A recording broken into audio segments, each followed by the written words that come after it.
O te whiwhia whajalo whabau wholofantu sa boi lau mai boaga le rivanga o lea whiawhi.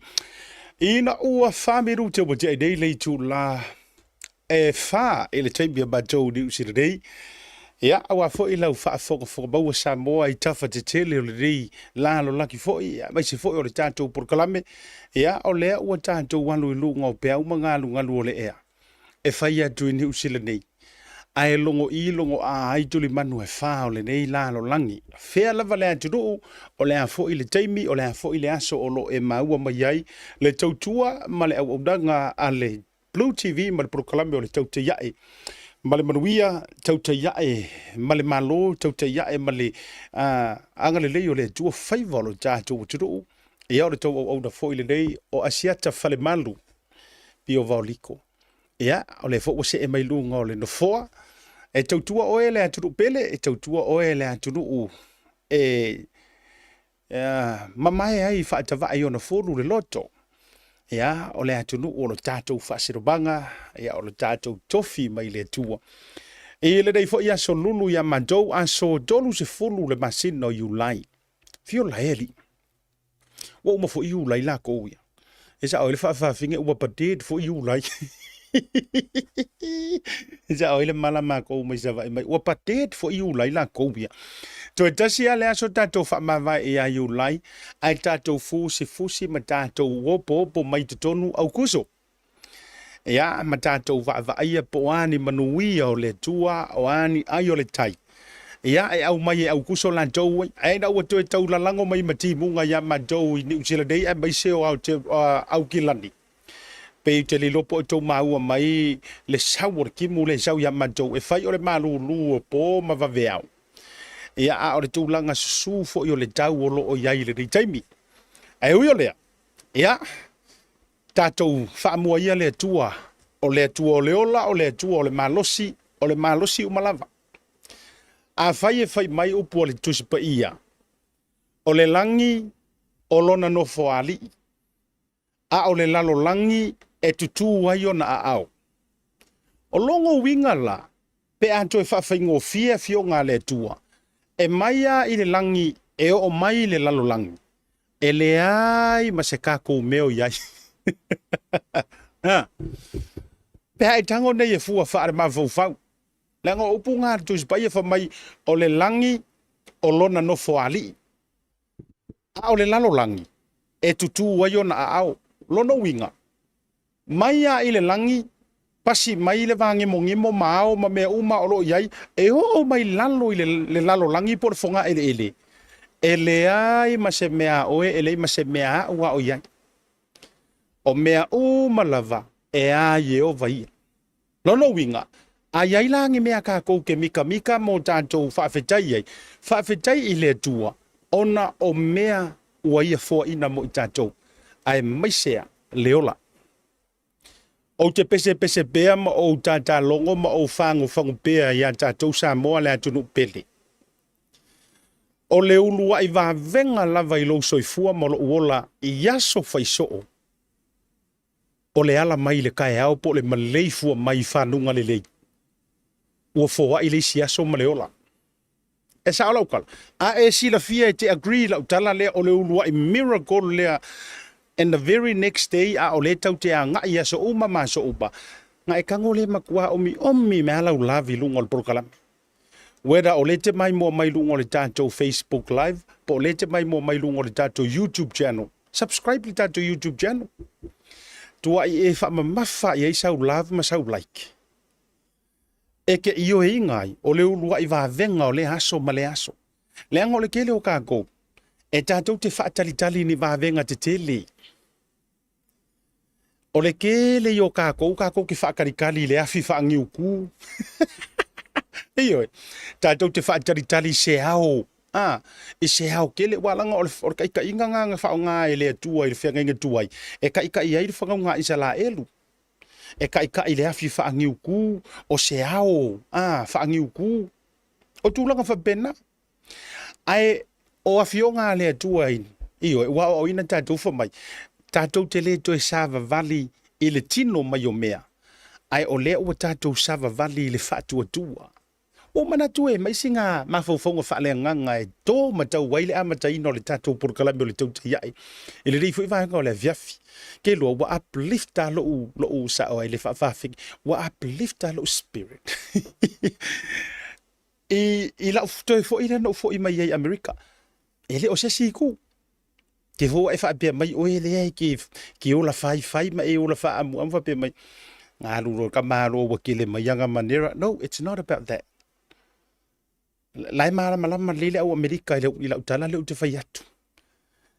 Leanga anga whapea o re ngau ka inga o me mau o soifuanga makupe. Se mangu e fiunga i olo matutua nai olo matutua piko i makuku amanga i ka mama kuor ka kupur kalame e fe au mai au kia ruak. Koe e wha walu i aisa o e wha whawhinga. Koe e wha o ke halu ia wala aurianga langa sa iaile mako wala auria kele e mori maua Bishop Philo.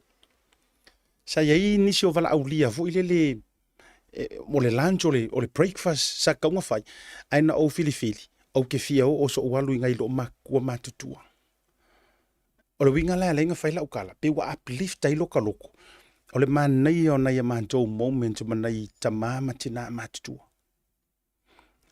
e yai le ki ngā le pā sa ma filwa e yai le tina mai le afio anga i le pā o le tino hivi toto maano o le taitai o le tuangai. Na ona whapa watu whape na o sautala. Ai na matua malanga atu pe tolu le whai tula.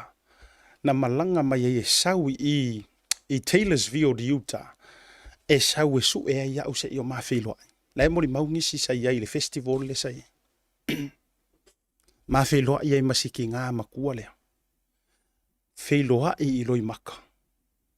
Ia o nisi o vaenga o le matala noa ngai le mwhai ono o lea ngai o vaenga whaaloto i whale ai me se fo i ora nofo i tuai le pā tu loua pa ia o le fioanga ai o le mafuanga ngā wo umana tuai o ke a maka mea isinga upu wha mahalo si au fo i lele mo tato o mea umaya ia ke i ka kouring e kaimi e te o ai masapi ai ma o fia fia ai le ai ma se mea e o ninga kako.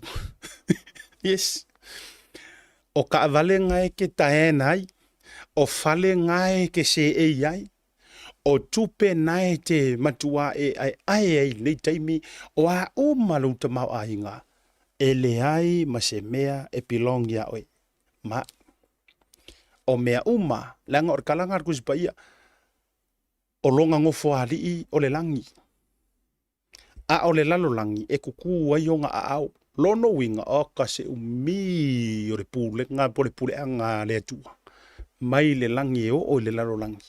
So o mea o maia, a mawala se mea kako, ngā o le wha manuina, ma wha whetaia, le suafa o le atua. Ia, e tō mua atua, ira uwha talo whale re vanga la fiafi. Ola ula mai Amerika. Iyo e awa wai awa te popole foi na yo tina matutua mana yo tama matutua o na yo uso mana i tua fafine o tangata o malava weda o California po Portland i Oregon po Washington po Utah awa tau te popole o le awa wai aku ngai ele a o kango nge ye ula uma a walanga na o le sawa o le tangata mafai mai asia tala ula le please ula mai lunga tato por kalame pau hala utala yes sir. Yes, madam. Ai a whaingai au ke kango e ula uma kura kai mea kasi. Lo no winga o tauto e avea ui kai mea o whaunga. O te mūsua e tau te toi avea ura kai mea o whau. Rungai i ula. E oi. Ke vai o e ia o teimi na hele i po oro uru. E ala kura ula koi inga e atu seo matou ai. E kausu e aku wau. Fere li lea. Kangu e ula. Matuan tanu ma e ula. La na fo ilele au kango lo lai to e ula antu lo to ma au. Ma lo to milo sia. O isi mo kupi. Keilu. O isi mo se lengi. E ula tupe la no usau ma. a o ie fa ilo foringa va ie o le anga le o le tu a malia la to fina nga la ule ka mo fai ula fa kasi ku kai me kasi otherwise io otherwise longo winga e ko e fai e malau lua ale mari e pa fetai mana tu le pa mo va ai tanga tai fa wina vai se kasi ar ko mengela kama mai I can see o se fai fe au le lumana ya se stop it if I tell I receive it la ko fai kalar nga I tell la ai e to fo email au tala ko fo email au tala o le mafu anga nga la ule ulanga ko ia tato ula te metas te lo ele si me mari kua ifa ka ngofia ka nga ka Amerika ko fa yo ulo ulo na ukala le look back tua ifa ta ngofia le Amerika ma kua i ko fa yo fa ku kupu ulo ulo o la le wingo la tala ai ko hango fa la ulo u i ku pe Amerika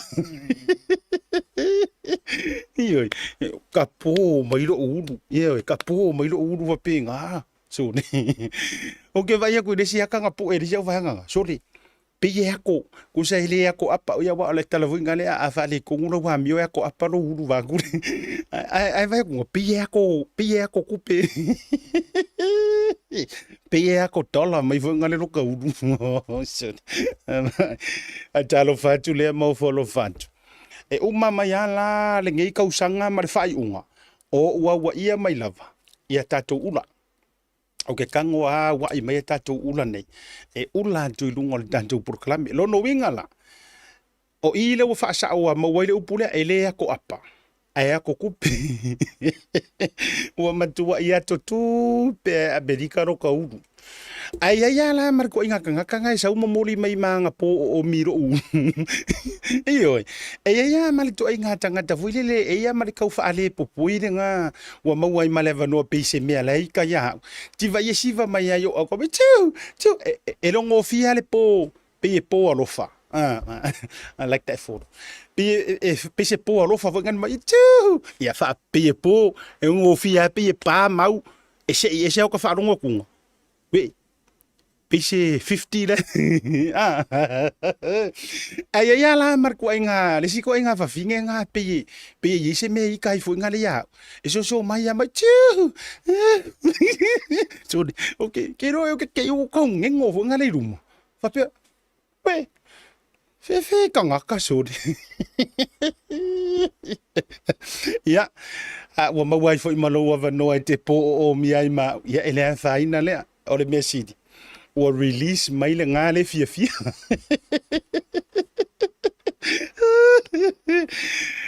onisi nei o lo ke fa ka lo fa le to te fa ja lo fa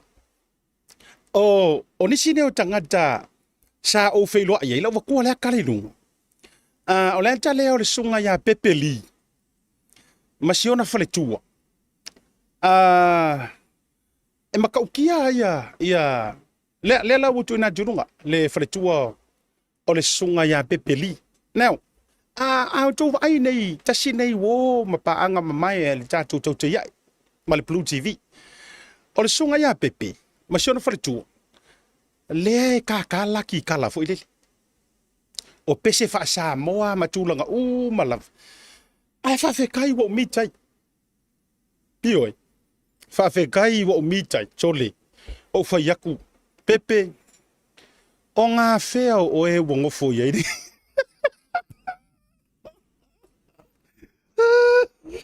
Iyo mana tu foi tatou man tu foi tatou mautau ave mau lo vango e sungu no. Iyo o fa tu pepe ka fio lai. O ngā whea o e ua matua se e ele nei. Se vai pese a whakasi pese pālangi.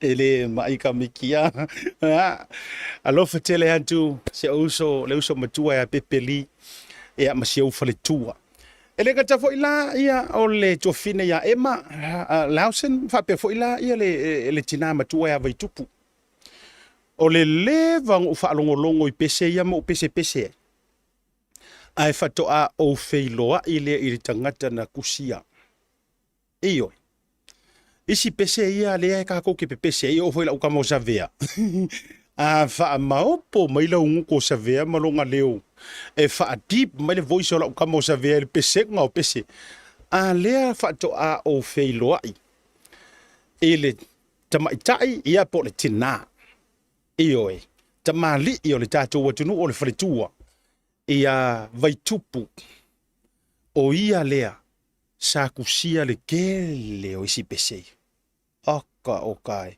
ia o le wai aka mai ngi au le kele o oenga kele nga mawau ke ngai pese o le wai aka mai ngai a o hele singa o le au ke ngai pese siro makuo vai ku vai ver kala le ave taxi anga piki ave taxi ora nga ke ngai fo mai ala ave taxi o le sifi un ku vale ele ro fise kala pa o mai ma pese vo ile le lo famoni na o mana e vai kunga ia ke fo mai e se ale me walu ele ave taxi le kavali wale yo so le wala ya rusa o vai vasi a wa kifa ila lo le wala vo ngale le yo so ila lo le vai nga kifa ila lo nga famile ala le leo yo e ke ua e sola e tu ua vai anga kua ila lo fa ma pa worka valer ka malo ngai de vai ngai kafe yu kai anga kua inga la lo mang fo merika la king fo mai ari ona ka mele la fai ai la lo mang for ka malo fo mai nga wo le kwa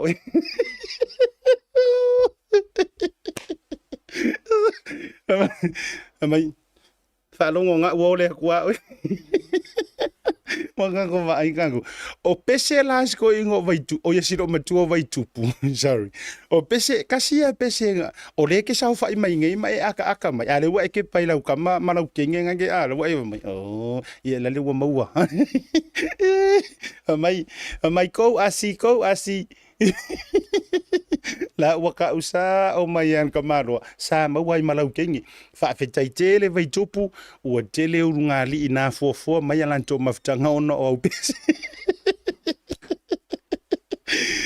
atalo fatu ile tele o tato lungo tanto por kalam vai le kadie atalo fa bito to fo isi utina matua ia le sina sia tale na pue ia se antilia le sa uno fo ai na siaro ya fa ma vai ngale kai ha ngale I ko se wanti ale sina e na ona tu o watu ai le ese me feru ai kama malanga lo fa tele tu mama mo e ya next time la ku le nga ko ako ku inga ai mo ai mar kama malanga le ai ele mo ese ser kama malanga le foi la makanga o ko le ai travel so atalo fa tuai ele ka foi leo le to fine ia na fanua Molipola ia male tautonga fo ia Fred Molipola atalo fa tu Utah atalo fa pitua tua ya Agnes ia se antia Agnes mali se fa kula kala le akalia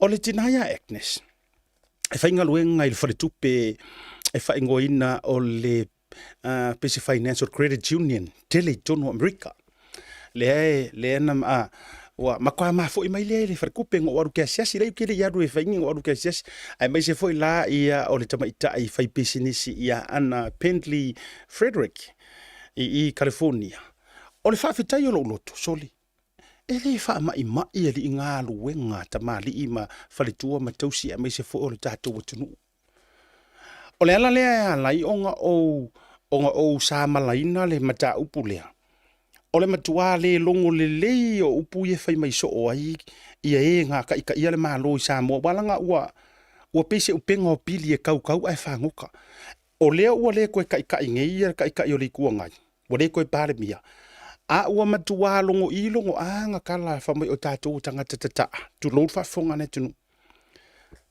ai wo fo I mai ngei mai o I Amerika mai tangata mana o feilo I amaka ku I California, Washington, Oregon, Utah. Ele I ku lo le upoto ia te le maskanga ka anga o fika wi. Ele so o le lalolangi ako o Amerika. But so far tangata masa o feilo ia. It's either e ngā lulu e malorosi, they run their own business or own their own business, o ka ngaka fui, e matua e ka ikasi ka ilua ka ikolu ngā luenga. Yes.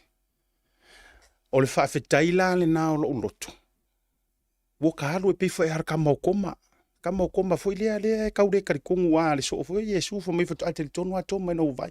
But na o wiloa lava. A o le winga o le te tala. E tā ua fo i le maua o nei ava noa e te whealua i atuai. Mo ka laku o ka vava. Iho o ngai ko i inga. Iho e isi o wantis. Ngai o wantis tari tō whawhine fo se utama. Ia ngā solonga. Ia e mese fo puritini. Ia ma le whionga ia tofi lau. Were retired. Were retired I kausanga fo ilele whaare malo. But they still have their own business to run. Mga lulu e lava. Awai laka ko ia. Whaaftai fo e sio mata i o tō whawhine. Ia Tangasu family. Ia Lia. Ia Lasi e meise fo i o le tō whawhine. Ia Samoa tū whape fo i le tō whine a le vā.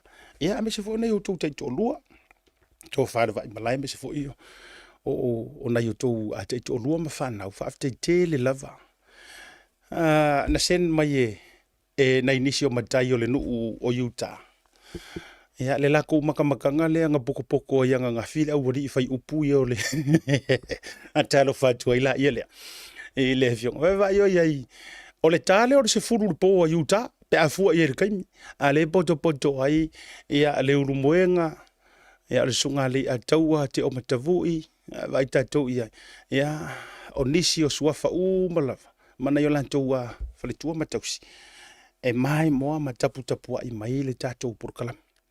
O moli e tuai. Ia whamurianga malo whaanga o le purukalami. Le tautai ai. E le nei vaenga o le whiawhima nisi lava o outou. E misi a te au o whaila lau kala. Ma whailoa ia iloa ma lau kama. O lau kama o Drew. Andrew Muava. Oh my good boy. Ma whailoa iloa ma lau kama. Ia Andrew Muava ai le pōlea. Ia le kaka whaasala lau. Le Drew TV fo le Utah kaka au le ia e le kele longa kingo kaka pai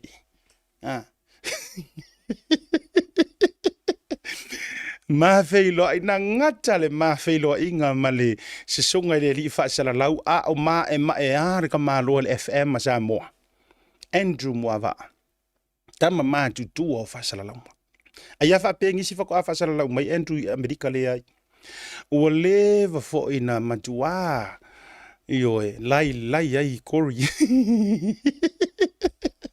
o leva na lai ai maposua ile FM isamo io ile fu ko inga ngaka si uso ya Andrew Muava ya te lo ile mo se mata ile por fifianga le sa fai ina Utah ya o vai ya Andrew o fa kusoli o lo ke fa longo I o le palangi le ke rua o fa mai se ma kwa ka kala se ro nku se o fa le ai fa kali o le te fa longo o le palangi o le parent le ke rua ngofo fa mai ia o le America ma yo fa o I ka fiona fa wa uma nga ka ua le palangi wa uma nga fa mangi ngo le palangi lo wo la nga jamo Amai. Ele ya se me ala ala ifua. Ele ya se me ala ala ifua nga ka ufuang fa kule ai fa kali. Wa umanga ka urpala o ke fio o urpalang. O ke fio o urpalang. I want to make sure. Mai onan me lenga fio o fu o lo kodua. Mai ka umai. Onan ma fu anga lenga fio fa ku. I want to make sure. Por palang ifo ile lenga lenga fa introducing ya misamo.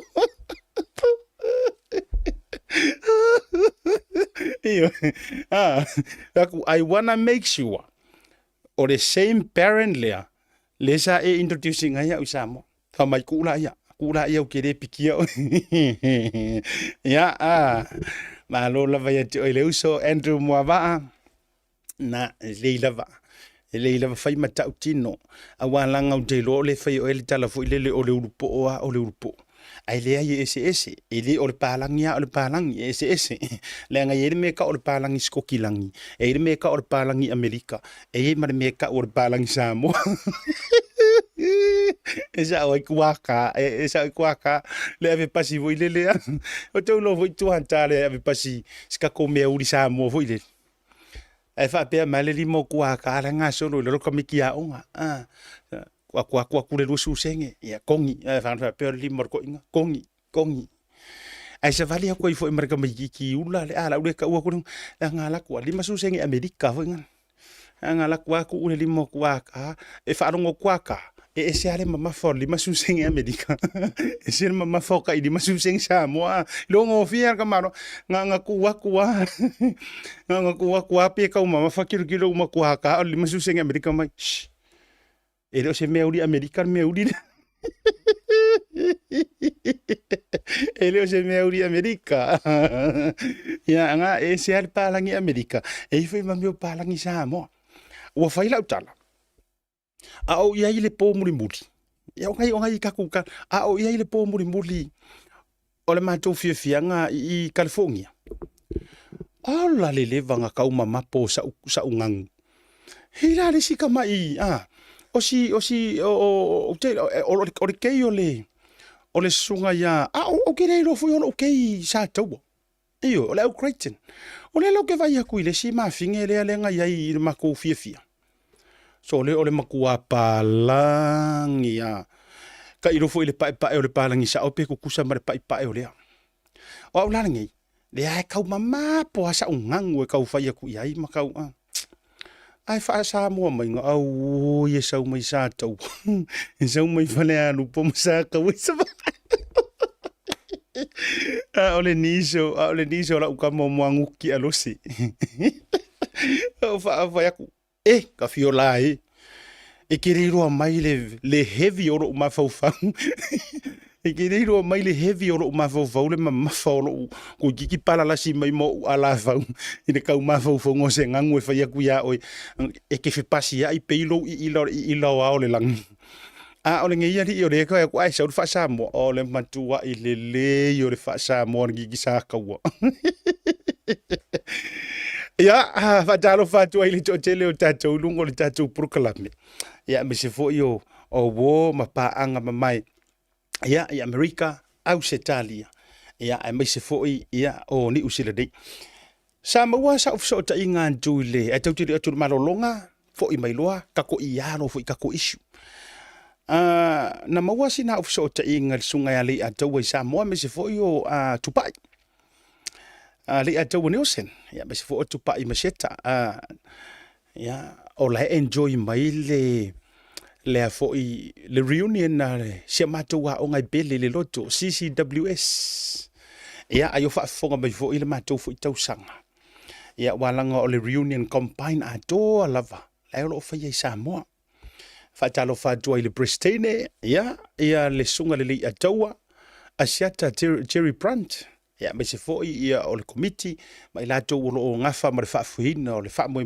Samoa au to va ia tu malota loto fa fetai i le kaimi nga fa sava vali mai fu ile sava vali mai ai to tono loto ia i le pito ale to tono le malai ma to te masani ai ona ma to sava vali fa ye me o konta dei ma so afeleki ma sisi ai le fua o va ia tu la ia o le ko kile yo tangata ma to te fenga le ai le ma so uloanga o ngai pesenga ioi o va ia duau ke le lofo ia usai pesenga le ata o te le lofo sai pesenga ia tu pa o te va ia tu la ia le no io le to tele o ila to mo le to il fa malo ma fa te tele ia me se fo ia o a onga o le sa fa to nu ina la to sanga ma anniversary le ngata o Samoa College le Samoa mo antu la mtango le to sanga so o tu i se la to sanga o avele le la o so o tu ai male I think o fitus furu le pa o pesenga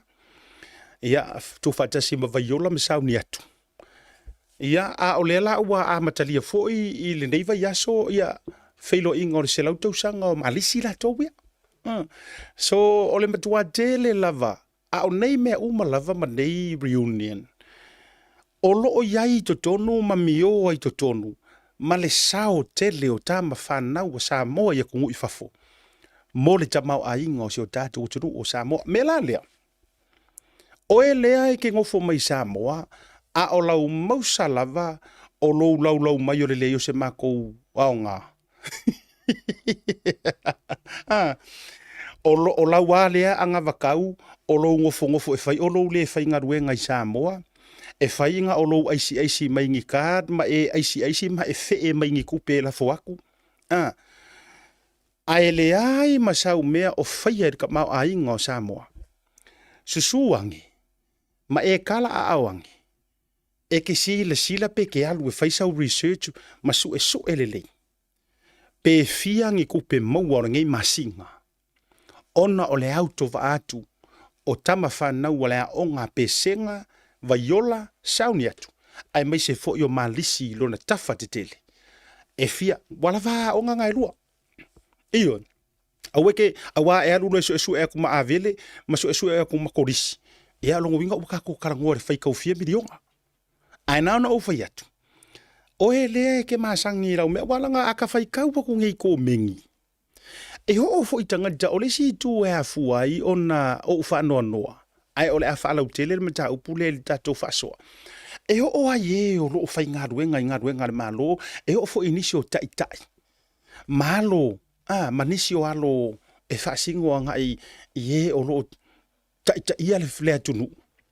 A waya ngei ko mengi. E peye li fala ko mengi e le fia mai tato fai manatu atu. E se mai I kupe ie kalafo I Samoa.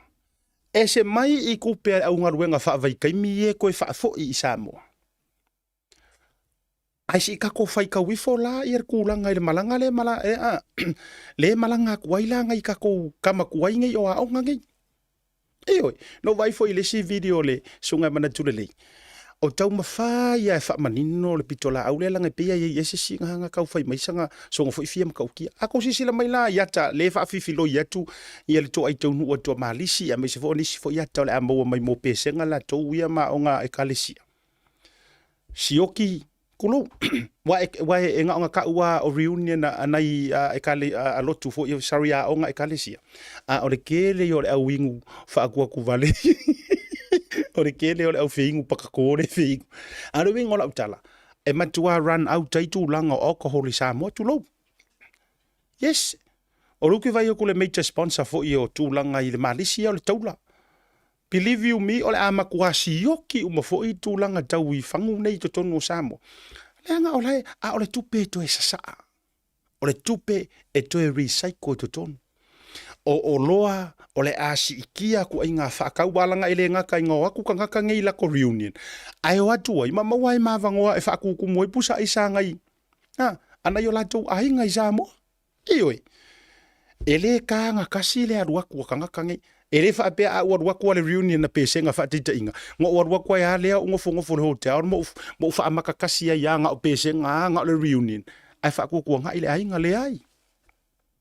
O le mea la lea leina ta whai atu o manatua le nei taimi. Se kau whaa isi ia le mea o le toki kako. Ioi. Tau whaa la ititi ia le mea lea o le toki ma le malo whaikio. Oe lea e te nofo ai maise oe lea e makua e le alu e whaisau ngā ruenga. E ke le whai ngā ruenga. E o a isu o kipi o sa peru vatu whafonga na tunu o oso o melei o mea manga wa avatu o Wilpaelo o Pawaya o hauma e o mea nga wa avaku e ke alu e whai ai porokeki e au ngā piu maso walu e whai se mekasi ai pa wa lau matati ale whai na o lou whai tio e o rentals whafkai o le o le tato whaasua whaalau i tele e o car rentals yes e isia mantou ainga sa tau sa soka I mea kia au e malanga tu I Samoa. Sa tau mawhai e puka kungi rentals I Samoa. Wale ise mea? Ma makua run out o malava. Ma fua ise a. O lea lofa sa saa lea ua koe sa saa kumoroka kubakungu. Ia ua kou sila la. E maka ukia mea ia kukupu. E matua matau tia lava. O le fesoso ninga le na. So kakia la le ko inga mentality le fa pe mai o tou a o ko ngofo ya ko I fafo alu ko malosi e kau kua, yes. Kei lo auto. O le mela le ese ka ko kau kua. Pa kai ya wo mantua ka ko lo le fa mo nianga swifu ta tol malolonga. A o mana tua le mata upu nei. O le ese nga ngi o ka ko kau kua o le me foi la le a fuai. Ona vatu le tua lalo. O to ie fie nga fa pea. Ko se sa le fa mo ko ma ioe. Ngole o kala nga. Na ko fa mga ko e kama mai kua ya le pakaya ngo mai sa ili ku sela ku mo. Fa mai ko se sa le fa lo sunga le mali ko. Ko se sa le fa o lai kau kua sunga. O le ale wingo nga kala. Samoa ma u ko ia e o Samoa uma. O to wie fie kusi le lima fa popo markai ka yori ku ngai wala nga o tuile e panga ko ore fa kuleanga le. Tulo. O kuila e panga ko ore fa kuleanga le ua hola ya fa lau kangi ma fo fa wisi. Ma fa be mai a o ko ka ma ko ka fa nga wangi ko pole mai o ngai ku yo ko wola. Now let me clarify something. Ele ma fai ngo ko faiar ko kuare mo faia. Tulo. Au wara kau kala ka nga ka ele ma fai nga e faia mele mo ke faia. O lana mele mo ke faia. E lua ku uia ma ko ke kau kuai. Amerika e lua ku ula kau kuai. In fact e kolu. E kolu. O le malo kele Amerika Samoa ma Samoa e sifo. Le foko fo ingai mai ai o i Amerika. Kanga ka Amerika ma Samoa lai ko kongo Amerika. Ko ikiki sa va ilo loa. Ioi. Ko ikiki sa va ilo loa, a ko mai i California, Washington, Oregon, fa solo Utah. Ko ikiki sa va ilo loa ma uporu loa. Yes, e yo la ko ainga. Le ya se si a me full blooded kukuila. O le ala le winga o la utala. Ele ma fainga ko faia mele mo ke faia. Ma ko ke kaukua ingei. Ko kaukua ku Samoa. O re kalila nga le mawhaingo whaia kuia o ele ke fia kama mai fia kengi. O siau ka mai tex ma siau ka mai la fonga. Tulo. Kuloa ele pe se pili. Ea. Ele pe se pili. Le wo whaia. O siau ka mai la fonga ma siau ka mai tex nga. Ele kai nga ku wai se amo po se fare kele i Samoa. Eoi. A o mea le ma ko ke fai. Kau kua ma ia lau kalangoa ko ma ko New Zealand. E umanga fai ma ko la fonga ma me uma. Ai a fai e uma le leia ma singa ka ikasi ma liu fai poiponga. Ia le la lau fa soa ku alanga le fa longo mai lo ai ngai sak paikea. Ma sio matou ai nga. Ai Samoa. O le fai ngar ma ko ai nga. E kupu ro le fa la velavi. E kupe ma ko ai e ko nga mai vai nga ngai Samoa. O ko kulo tu lo wa ele o afia ile tala le te fai tua o ne i tu langa fo ile le fa wel tau tu ke ro you understand and understood exactly le meru to fai ava ai o ke manga o se ifanga le ku i mo o le loko ma papa ango e peor kala kusi ia o i papa ango maki so o ngoivi o to ie to te fie tau le pua mo ko fai kiu ai le se ko me fai ya la o fa ya ko ile fia fia ngai o le fainga se o matou ainga wa vakul mako ainga fa mfa ka inga maliu o le halava me kupu mai Samoa e kupe aku mako ai e konga mai Samoa o se upu ai e se kau ko fainga o se kupe i Samoa a o le me fo e mali ai e o ai se e konga wa kau le mau fo ma se e konga i Samoa o rengi se o he langa e konga e fai o le fai ko kupe o le saonga ai ko fai ko mar kupe ave fa kau mai e konga si ai a uma o nga fai se fa ala lave. A fonga le mai se va tula. A uma nginga fai se fa ala lave. Ai toi fa sa fua ni me o totoe mani mea na maua po le alava. O la ofisiti. O iai se kanga ka Amerika, o iai se kanga ka Australia, o iai se kanga ka New Zealand. E koe sauma u mesanga langa povi sauma i el valile. Onga ongi kufa nga mea sa maua mai kukongu i sa moa i kako ai. Eises, aises i kongo pokalami ngai please can you be honest mai fai mai yes o wa siaka nga mawala wala nga po visa mo usawa ma mai le valile ma mai. Can somebody? O ke la longa I bet you $1 million nobody. Le ai le ai masesi e uma ing sao nga me ai fa pe mai ia ama ia upusa apanga le ma upusa e lengi so ska makonga le kamalala o nga le ama ia ku ngola aku pa uke ma no pari e o se kupe e o se lengi ia e kusanga o nga faia o ka ko kufanga kupe me fa pe mai ia va kule afekala ya sia kala nga fenkar va malai fa ia ku mua yongo ia pule fenkar ko ko fa le o pua avangi ai nga o fa pele nga mar fa pilinga awa fo ilai uma au mai ai lau te lo le ia e uma ka kango ko kufa langa o kupe sa mo o kupe sa mo ala le wingo la utala kamau a inga le nga sa mo le kamau a inga le nga le mau ke aku sa aku e le mafai ngo ko faia ai a ko malanga mai fo ingi usila pe a ko malanga mai believe you me nga o pasese ai o fo le pasese e ko kongi ak fo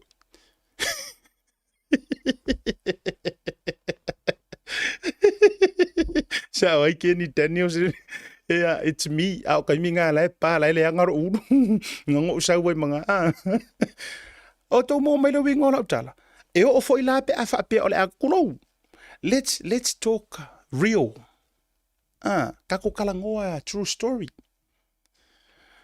ai o fo ila pe afa pe e ko ki afifi o mai o le afifi o mai e faise fa ala velavi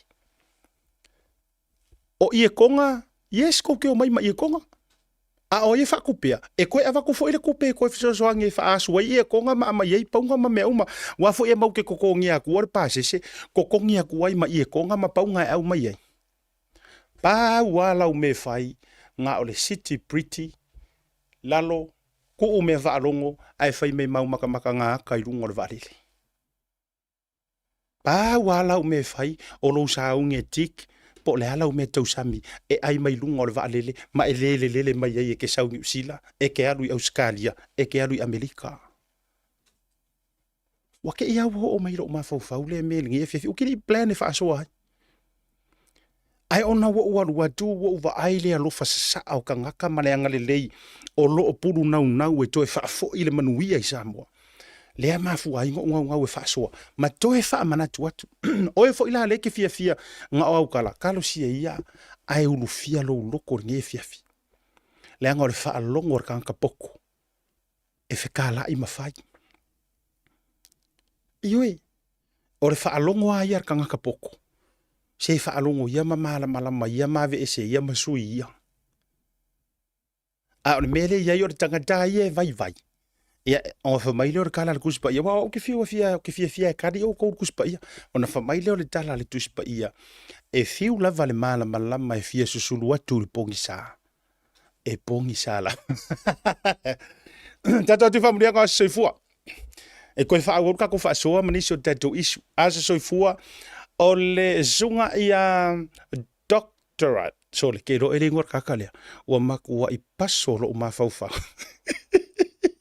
e kau fa vasenga le ngor ba ula le tonga varu tau sanga o sunga ia doctorate ia piki kango wa o lingo pisi so fa sia mangi doctorate wa e kango na prona sa doctorate ta sesa papalo manu ya jele la janga o lo varu tau sanga o le tali alo fanga fa brianga ia mai yo matua ia mai se foi ona yo to fa fine mo so a o le sili o lo faanga mo o ele atali e mai i lungo de tanto proclam me o le tauta ia e fasia mangi le ngor ka mano ia le sunga ia doctorate po doctorate ta sesa papalo lo faanga fabrianga a lo fo ile tua ia mato e tulu inisi te usanga stele o lo soi fua ia macho alofa mai a asiata ma le proclame o le tauta ia e le dei vanga o le afiafi ma ure ngalo le tatou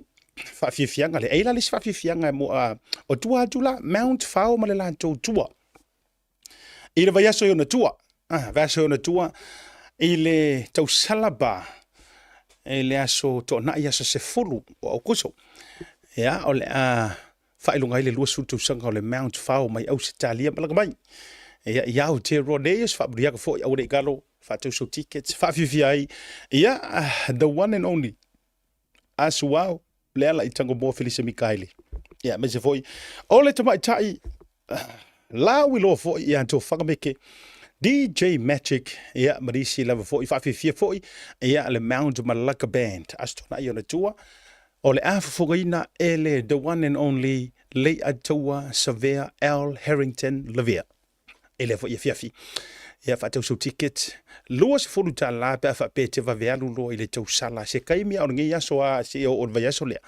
e va fa tau prepaid lua so lima ta la do sale pe fa pe te alu ile fa to ile fiafi ia lena Mount Fao ia mai ile tu malo au le lava o Whangaroa atalo fatua I wo mapaanga o malava le tatou proklame mai le fioanga o Whangaloa ile a aipa ia o le a ai pe folinga mai na tu e seina lona fausanga ai Samoa ai o se ai na fidi ala fatua I se o so ya fiu tala le paunga ia ai mai se foi to fina ia Sara to vale mari to tonga au se talia ia mai se foi o le tamai tai la le ia lua fa ia mai se ana foi pani vin ia manisi au suli me fioi o le fioanga o Whangaloa se le au le o le moku lea e pe se moku foi le nga special nga fausia inga inga o fausa mo awa ente alu wantua pe folinga mai e te fa sepa sepa ke alu kua ya le paka ai te fa mata ivi fa bi ke fa ivi fa pingi ona e a ferola ye le lo tu nga vale e nga va aila ye le round the pi onga up down side arwa tua mua fa felo ai o ele nu o ta elefanga o le ai ko fa fo mai ke sira ukala a e watu e mua I fo mai po via oi wana yo e mua I fo mai po vi pe fo linga mai o le o e watu ma e uru fale atu se ai pa ia e umalona fa felo ai mai o le pa po vile na I am tamil fale a onga e tau watu lo inga e tau watu lo I lalo le manga tonu a e turn right o e watu ya masina fa solo dua ia longa ma lua dua ia I wa fatoma fa solo dua ai a e turn left o le a e lua dua musu ma fa solo dua I le situ ma vai o le taimi le nei o lo tula I mai ai se fai bule o se tasi fo I o uru po o le saonga uru po ia o le sunga ia Dr. Pizza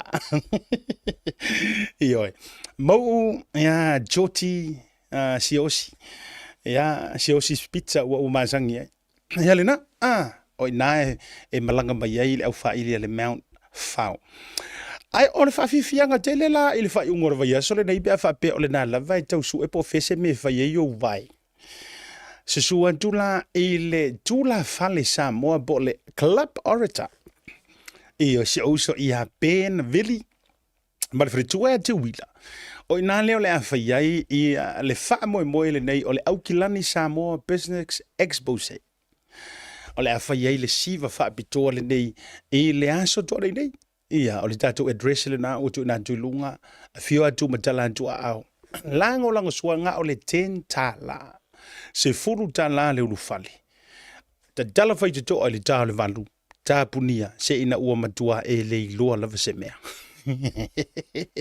o le wingo le nantala e pulea o le keme ke anua ina ua matua e totolo yo turi vai I le whaingo vai le afiafi ai tautua naru ma avela upanga tasi le vaenga wo uva ai le tele o le vevesi ai o le mea o le alua tufua I le isa upanga ai e alantu pe ya lau siva o pe ya ongi mea nga erwa kumo ia kasira ke lo le si ha mi o le antanto o tele na le anga ai mea iyo ma vevesi ai wa uma so I o le lama pongisa wa uma so I o le lama pongisa tatou tau mawhai ia tatou te o la mala a o le mele iai e ki nganga whai aku o lai whai pupulanga iau mengi ai whai lava a Victoria iyo o le lavela o aso ia sa o nga sa o nga ko inga o nga kai ko rua nga le sa fai fai ila wa mi o pa a piki kami a pi o me le lulu fu ile kami a le mai a o so lana sa o nga sa o nga ko inga o so nei le ai o matua o na mala so ia do te a mi o pa a fa pe e te rua tu te fia lu te siva e te fia siva e o ngai mea ki koe fau e ui o te leo tu e whaia nei mea ua matua tapu malo uo ai a fa pe e ke arua koe rei sau panga a o lo nau ta inga e te fia lu te siva i se tamaita i nao atu masesi wai ke rei loa e lua me iai mua or ko lua por kengi por girlfriend or boyfriend lua ole to fine po le to ngani o mela nga e lua e ka e pi ke fula a fa pela ole a e alu watu a ole te la to ele sa upanga a ele fo i mase tupe i lautanga a o lava fo i wasa vali le lua so ele i o ile vai e ke le ala se nga lua nga ka e faia ai awa fo ina a vea le o ile vai me ole a fa pala i malawa mi wala nga ye se fa penga ua ma fau ngea o se tanga te o le nga o lua so ele i o ile vai ole a o walu fo i fai malawa mi o le nga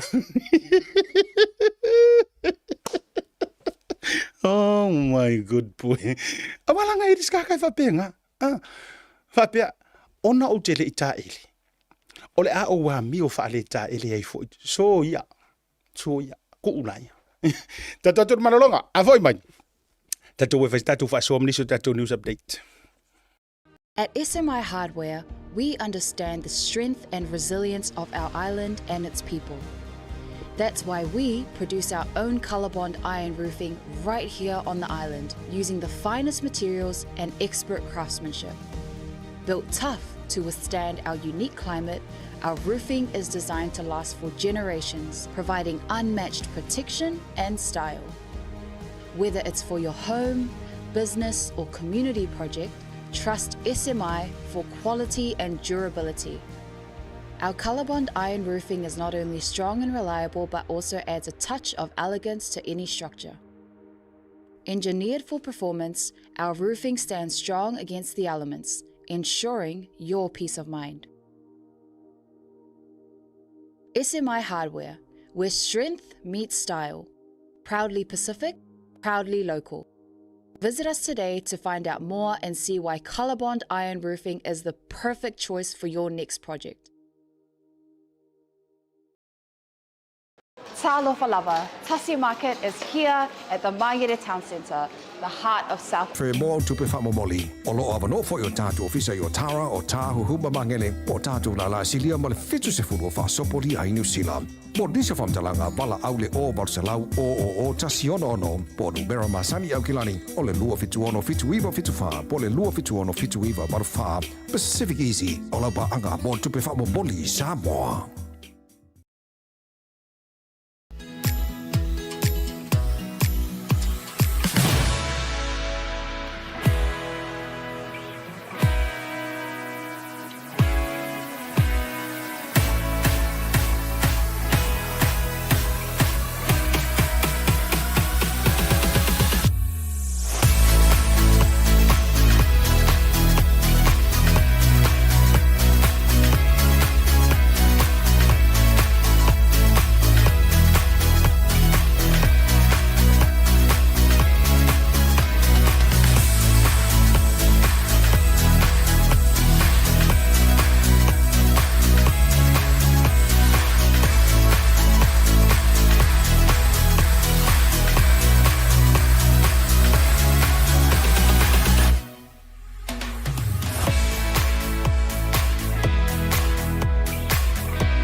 The Color Show Shop in Matavele can brighten up every aspect of your life, from interior to exterior. You can change the look of any project you have, from auto to home, around the yard, and everywhere else. Bring color to life with our selection of the best paint. Come check us out, because we're more than just paint. We got bush knives and a whole lot more. We're the folks that will help you kick that drab right out. So come into the Color Shop in Matavele. Call us on 25577 or 21527. Drop an email to cs.creston@gmail.com. At SMI Hardware, we understand the strength and resilience of our island and its people. That's why we produce our own ColourBond iron roofing right here on the island, using the finest materials and expert craftsmanship. Built tough to withstand our unique climate, our roofing is designed to last for generations, providing unmatched protection and style. Whether it's for your home, business, or community project, trust SMI for quality and durability. Our ColourBond iron roofing is not only strong and reliable, but also adds a touch of elegance to any structure. Engineered for performance, our roofing stands strong against the elements, ensuring your peace of mind. SMI Hardware, where strength meets style. Proudly Pacific, proudly local.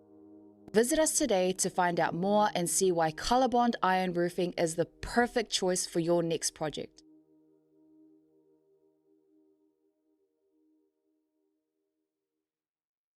Jebero Batile ua tatoro na vale July 5 ya majou ni usiradei o Jailoa ua ta leo no Samoa ua ta le tolu i Ausitalia inisio stete a ua ta le fu maritasi i Utah a ua ta le fulu i California ma Washington.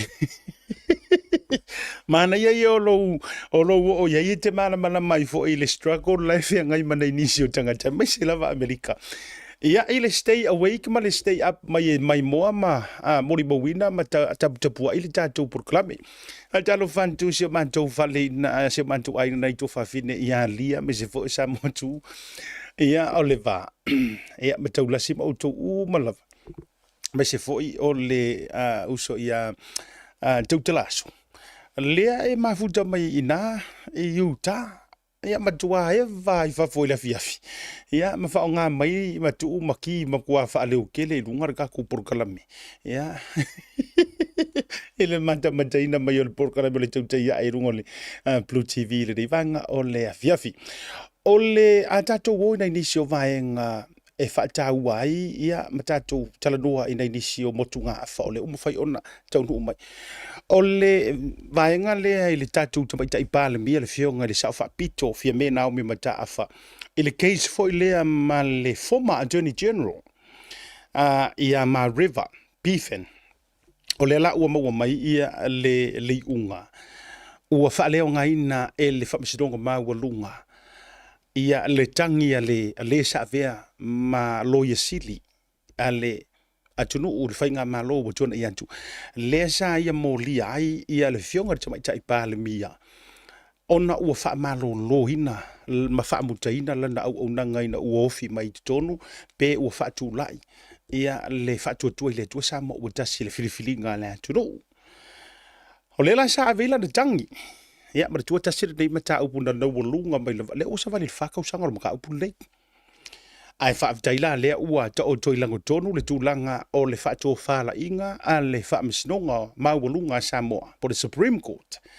le la wa mai ai le lan to tali ile daya ona lila ma fa mautuinai ele ai ele ise kulanga fa sori kula fongo sa fa malolo ai pe fa mutali ai ele fa inga malo tu le mai por fioka te mai tai pale mia le tautua ma le au nanga a le sa vea malo ye sili I le whainga malo tona yatu.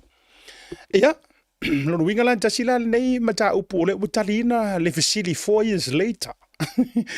Le sa tu inantu. Ma le tua mai fo. O le kele o isi maka upu e pe e fōringa mai. E fōringa mai fo le e koi kiki ale make sense I le vai. E iei lana maka upu le.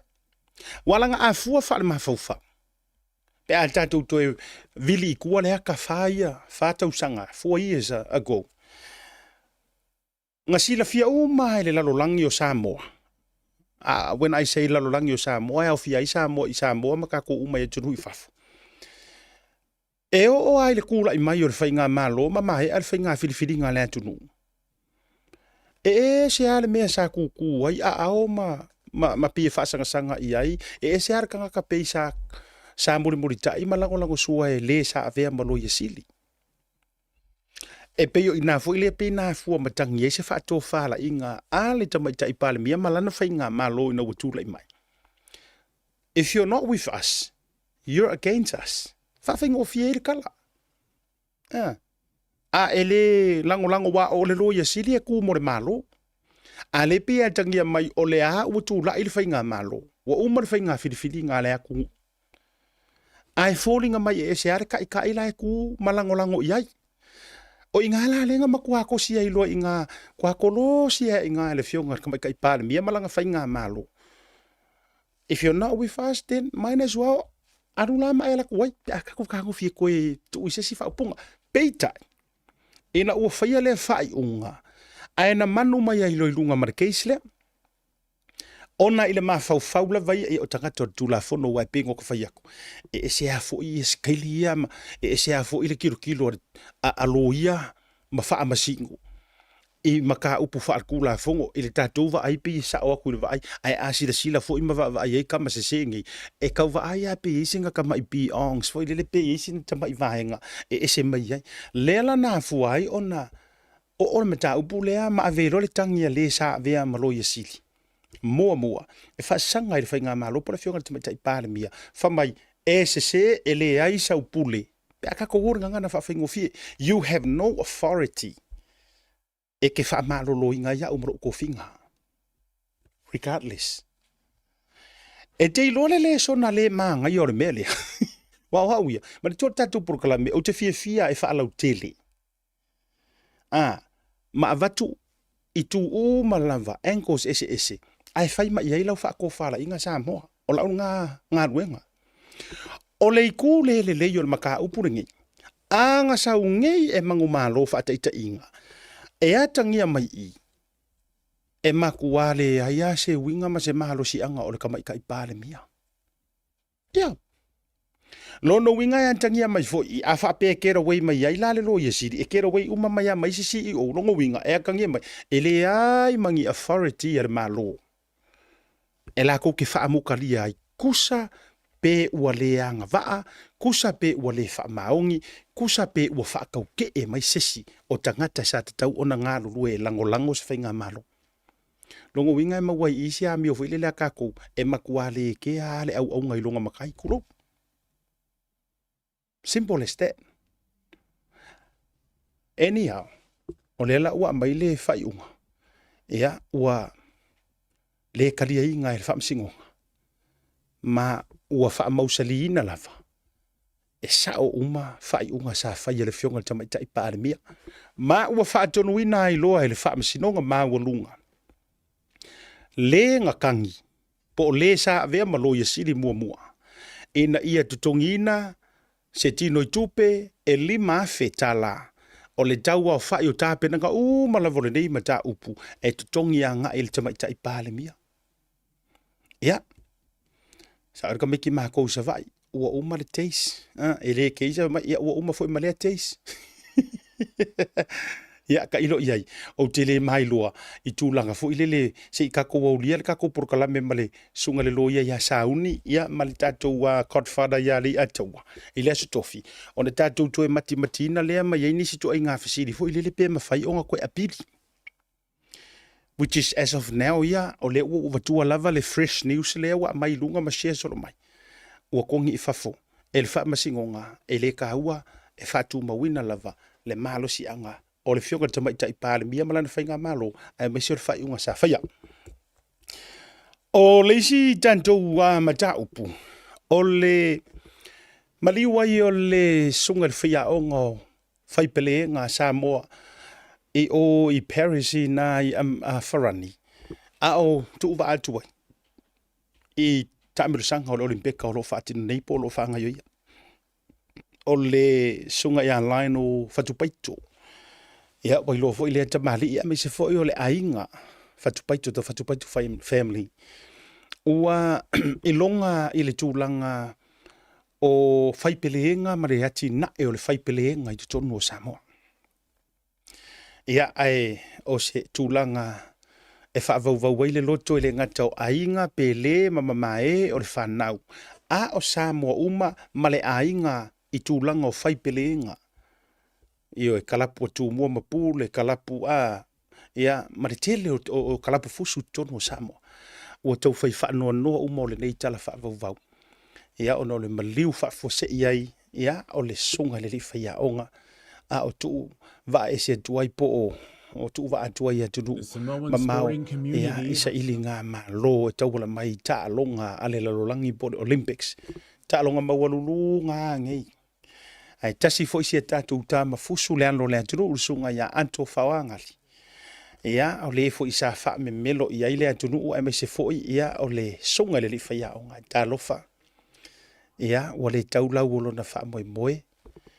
Ia ua pe ia o le tūlanga fo ile le ia mose le avenga o le nuu Israelu.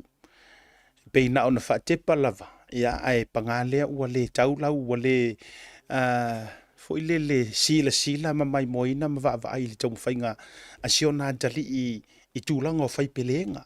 Ioi. Tamana tāpena pena ma wha me melo iai. Ia tātou tau whai maua uma le nganga wha mawhanawhana i le ainga. Wha mai senga fo i tau wala tūlunga o le rei proklame ma le Blue TV le tau te iai. Ia i le ainga o le sunga le li whai aonga.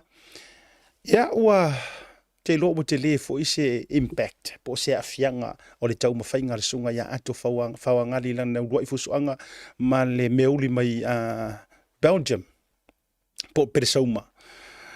Ia ua le marui aila na tau mawhainga. Ia e kako ke le whai excuses i le mea lea peitai. E manino ale matole vai. Ia o ia koe le leisonga mawhau kulo. O ia koe le leisanga mawhau e fia fusu o ima fia ako koe songa mawhau e fusu. Wa le ilau whaia onga o lau whaia onga o lau pouku koa lea. O lau pouku koa maa losi lea a e alantu wa e le lava e wha manatu ma wha matau mai ante o ele me whai matulanga umai pangale o le ngofo ia ngofo ka vika. Uyo lea. Ia, tātou talia, o le ane mea ua iai ele sili a ele na ilo o le tautua ma le ao ngā o le tangata na whai. Ia, wha mai se le nganga o le tua. E le ainga, ia mai se fo Samoa, ma e fia i le tūlanga o whai peleenga. Ia, ona o le maliu whafose iai, o le nei fo i tamali. O le isi tātou update. O lea ua fōringa mai le isi tātou case fo ina tuli matai i le tamali fo i lea le tamaitai tūsi tala fo i lea o papali isi is it Figel. Le sa molia mai ono o le maliu wai o se polofesa po o se tina. Dr. Caroline Sina Vaiana. E na i vaivaseuta. Ma le dua walua masina o le case le nei.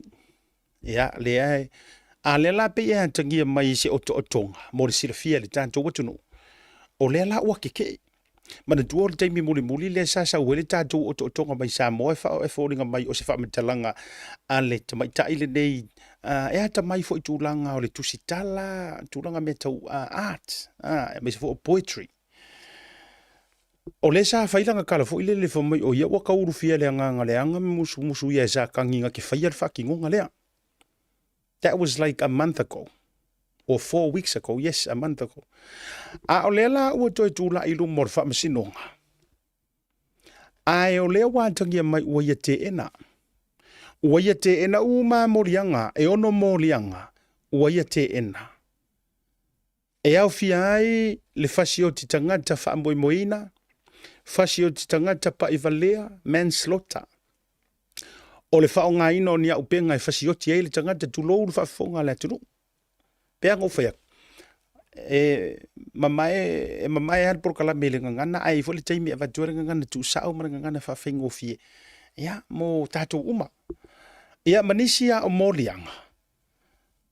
Lea sa whaya na molia ai papali ile ko mai o koe fole akale lunga ina i e loe le doa tele. Whamore mole.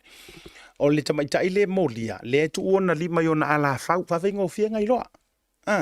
O le tamaitai le na ia papali isia whekeo, o whicheo, o whigio. Ia pole hala whare pronouncing o le whahi. A o le tina fitu suma le valu tausanga. Ia Professor Dr. Caroline Sinavayana. Le whai maila na pali talo whai. Ia, mara tua fo i lua masi na taluai na mauan tuai. Mara tua fo i le tasile nei tala lang o au. E se lo fia muri tai. Lang o lo le tiu te mala unga luenga wha media. O se tangata fo i le sue. O te fie sue mo mga o ke paika, o ke paisa o ai lea. Sa ripotia mua le tala lea. Ua ese le lipokinga sa lipokia mua mai. Ese le lipokinga le ua lipokironga lua mai ai. Mongi ala ukala. Tere alo fo ile antole la au.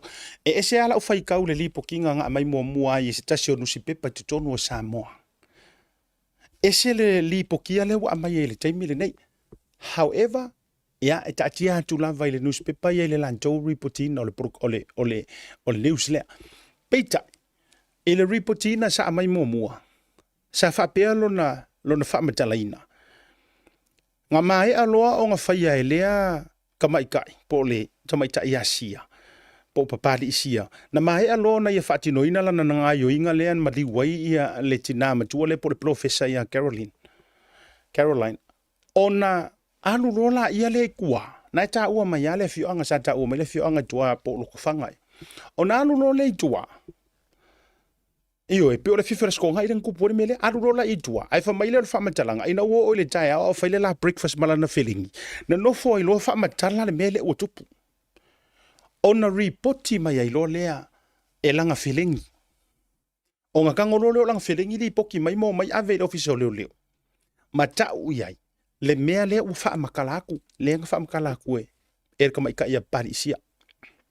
O li pokinga mua ngā o kala lea. A o le ua utoe whaitau ua tuana nei lava. O le ua ese le ripotia le ua amai. O le ua saule li pokinga. Na mai aloa ona whaatino o vaenga lea. E ona saulo leo le tangata o le tamaitai lea o papali isia. Malongo leo. Oh my good boy. O kou mō mai. Ia, e bea no whai atu. Po o lea lava po o whichever, whoever, however. Pe nga umanga whai areka ngā kawaleinga oso i kuai loko whanga, breakfast malanga whilengi whako a o mai ei ka au whako a whamakala ka uai i leo. Pe o saule version longa lua, pe o saule le version longa lua le o sau ngei la o whaikau ngā kunga, whamaina umalona whaia le ngā yoinga lea ia whato a repoti lo i leo. Whichever version, e pawal mea maukingoa, ua mōlia ma masalomia, e le whasiokia po le tangata valina, o le tina po le professor ia Caroline. Ia se kako kurikuri maka ipea. Kako kurikuri maka ipea onga. Po whea la atua iai, pata tua ole nei, a ole ala ua sau i le tae au ana lela. Ole ala ua ke enga mōlianga ongo. Mana tua fwoi umana sauli tala mua, ua urufia o ia i le anganga le anga whamai ngā whaakonguinga ngai erki a polo e whaile mele. A ole ala ua enga, a ole ua toe saule si tala. Ua te umai mōlianga e ono, e antangia mai. I le va ai wha le wha masino ma tūlanga fo i o i la tau. O le ala e talia, le tūlanga o ni ripoti wha le fo mai. Pe le kaua a fia le ma fau o sia ma fingi. A wha a pea wa o la e talia, tūlanga le mental health. A wha a pea mai ngei, e uma tu ai ngā su e ngā lai whai wha pitoa. E wha mao ni ai, e wha le kongur ma fau o sia tina. O le ulua i keisla le nei ua wha mawina i tutonu o Samoa. O se whasi o se tūlanga o se tangata valeina o se tangata. Ai a fia mai ai i lalo o le wha le kongur o le ma fau. Ioi. O le mele i eisi o kākua kungu. Ngā o le first time on TV, hana mere la iai. Yes. O le mea ngā le la kupu. Nga ole first, ko sa lela a introduce ku Samoa. I'm just saying, generally, wai pe no fa ya tu tatia pe o la ua avela la ua fa so nga fa piko will request for ile loia o lo tu lai a mole ua molia po masalomia la request ai na ona ofa ya tu fa pe e ser ko nga level o isi o ka ko o maka upu ngei nga makua milionga se mamao se mafau o ya kako ai ole asa o tu lava tu tonu e umaka ko fo i mai maliulea kulo wale na maliwesi le no faso le zona na fi asi tau a vatu pena inisio vaenga ia o ni uso morisi la fi le la o saule ma fo po foringa moi fo ngale a le ma fo o le o lo ku ia po masano mia ia on fai mai la ia le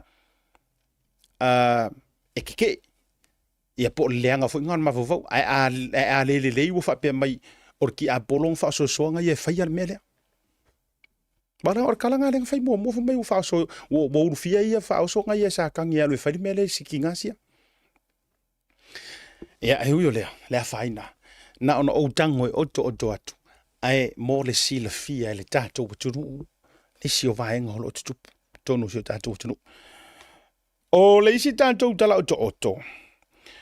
O lea ua manu mai malau manu ia mai Samoa se tasi o vaenga fa upo fai. E uia e lesi talaina. E lesi talaina aloa ia. Ai e atangia mai o lea ua amatona whaatara tala noa.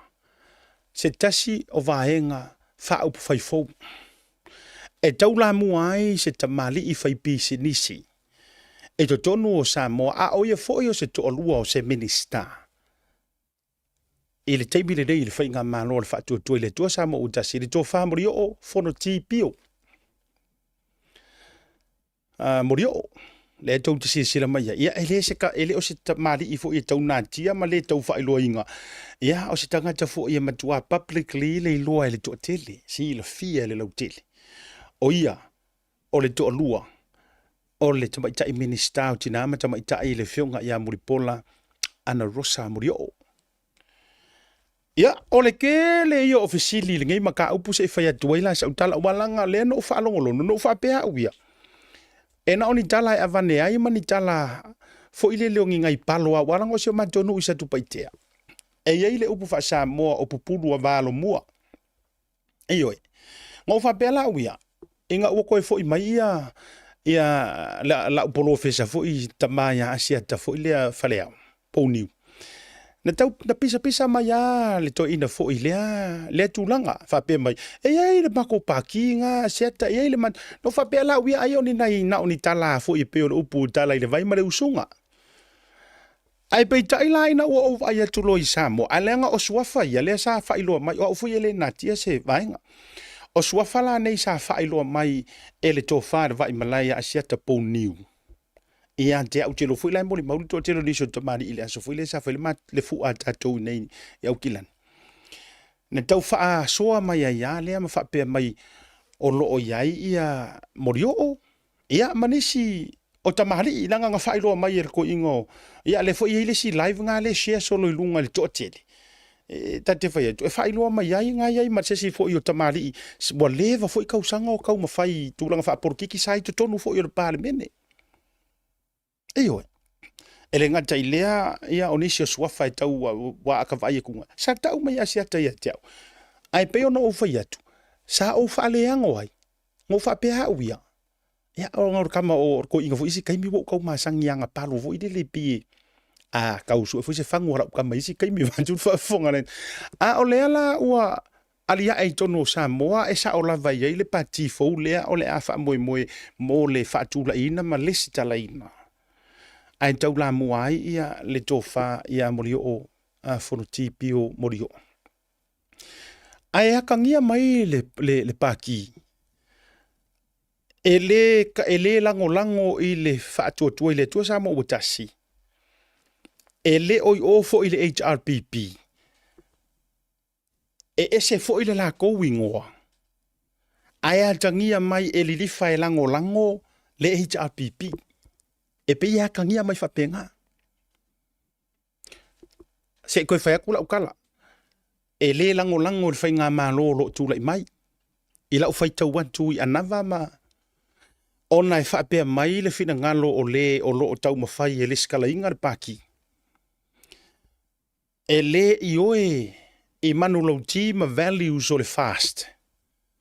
Ona e le o tūlai mai tūlanga o lato values ma mea sa lato tau tinoina. E whaapea ngā le whinga ngalo o le e angar pāki le kau whai. Ia manisi fo o tama. Ai pei e haka ngia mai. E le HRPP. Ai pei e lango anga i le HRPP. E le tau wavala mai. Now, my only one question. Se whea kwa lau whisili lea langa e au te masani e le tō whamori o. Ia e le ngata fo i leo sio na whaletua le fionga te maitai minister. O la ula whisili. O la whisili aia ia te au te leiloa. Sa o e kala lo makukua. O la ua lea kala uke ofo yanga o au ia ai le ofo umai ko kini. O te whai atu. Ia. O se mea mua lea ka ino i penga kupu mua. O se mea whapea o le ese a i o ngi karikongunga whapurukiki o ngi urungari. Tatou tala noa whaaloto i whale leanga o le to tele ese mai whanau matupulanga. O kako uma o kanga kai whaikai ko orua. Eoi. Ese mai eile au le ingai ko orua le au ngofufua makapo sama ngai paki. A o le fasili le tūla i mai lo mawhaufa. O tele i maua mua se tūlanga fo i le kailo iai. You guys remind or correct me if I'm wrong. Nga kupu se mea whapea i le porukiki e Samoa. Ia ai mai se fo i o ngia kungu i whafo. Ua ese ngi karikongunga whaaporukiki o ngi urungali. Publicly. Tatia ia le whaaloko e whale wai pengo whaku. E me se fo i le lua urungari e ile urungari e leo kei loa. E fast lesi, e fast supporters lesi a HRPP. So I'm not talking about that. O leo ke whai aku. Publicly o le ua mai e oe kauwawa.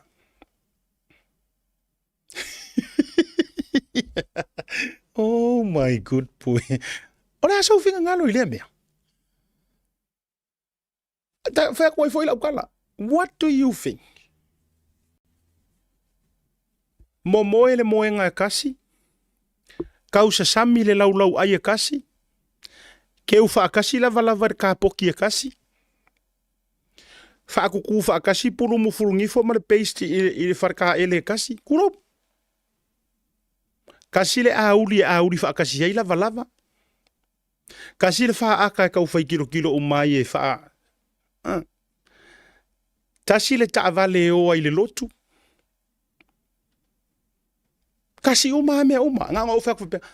Ai o mai. Ai o mai le whaaporokiki. Mama wa isingi le langolango inga e lesi o lesi. Amen. Oh my goodness. Ya.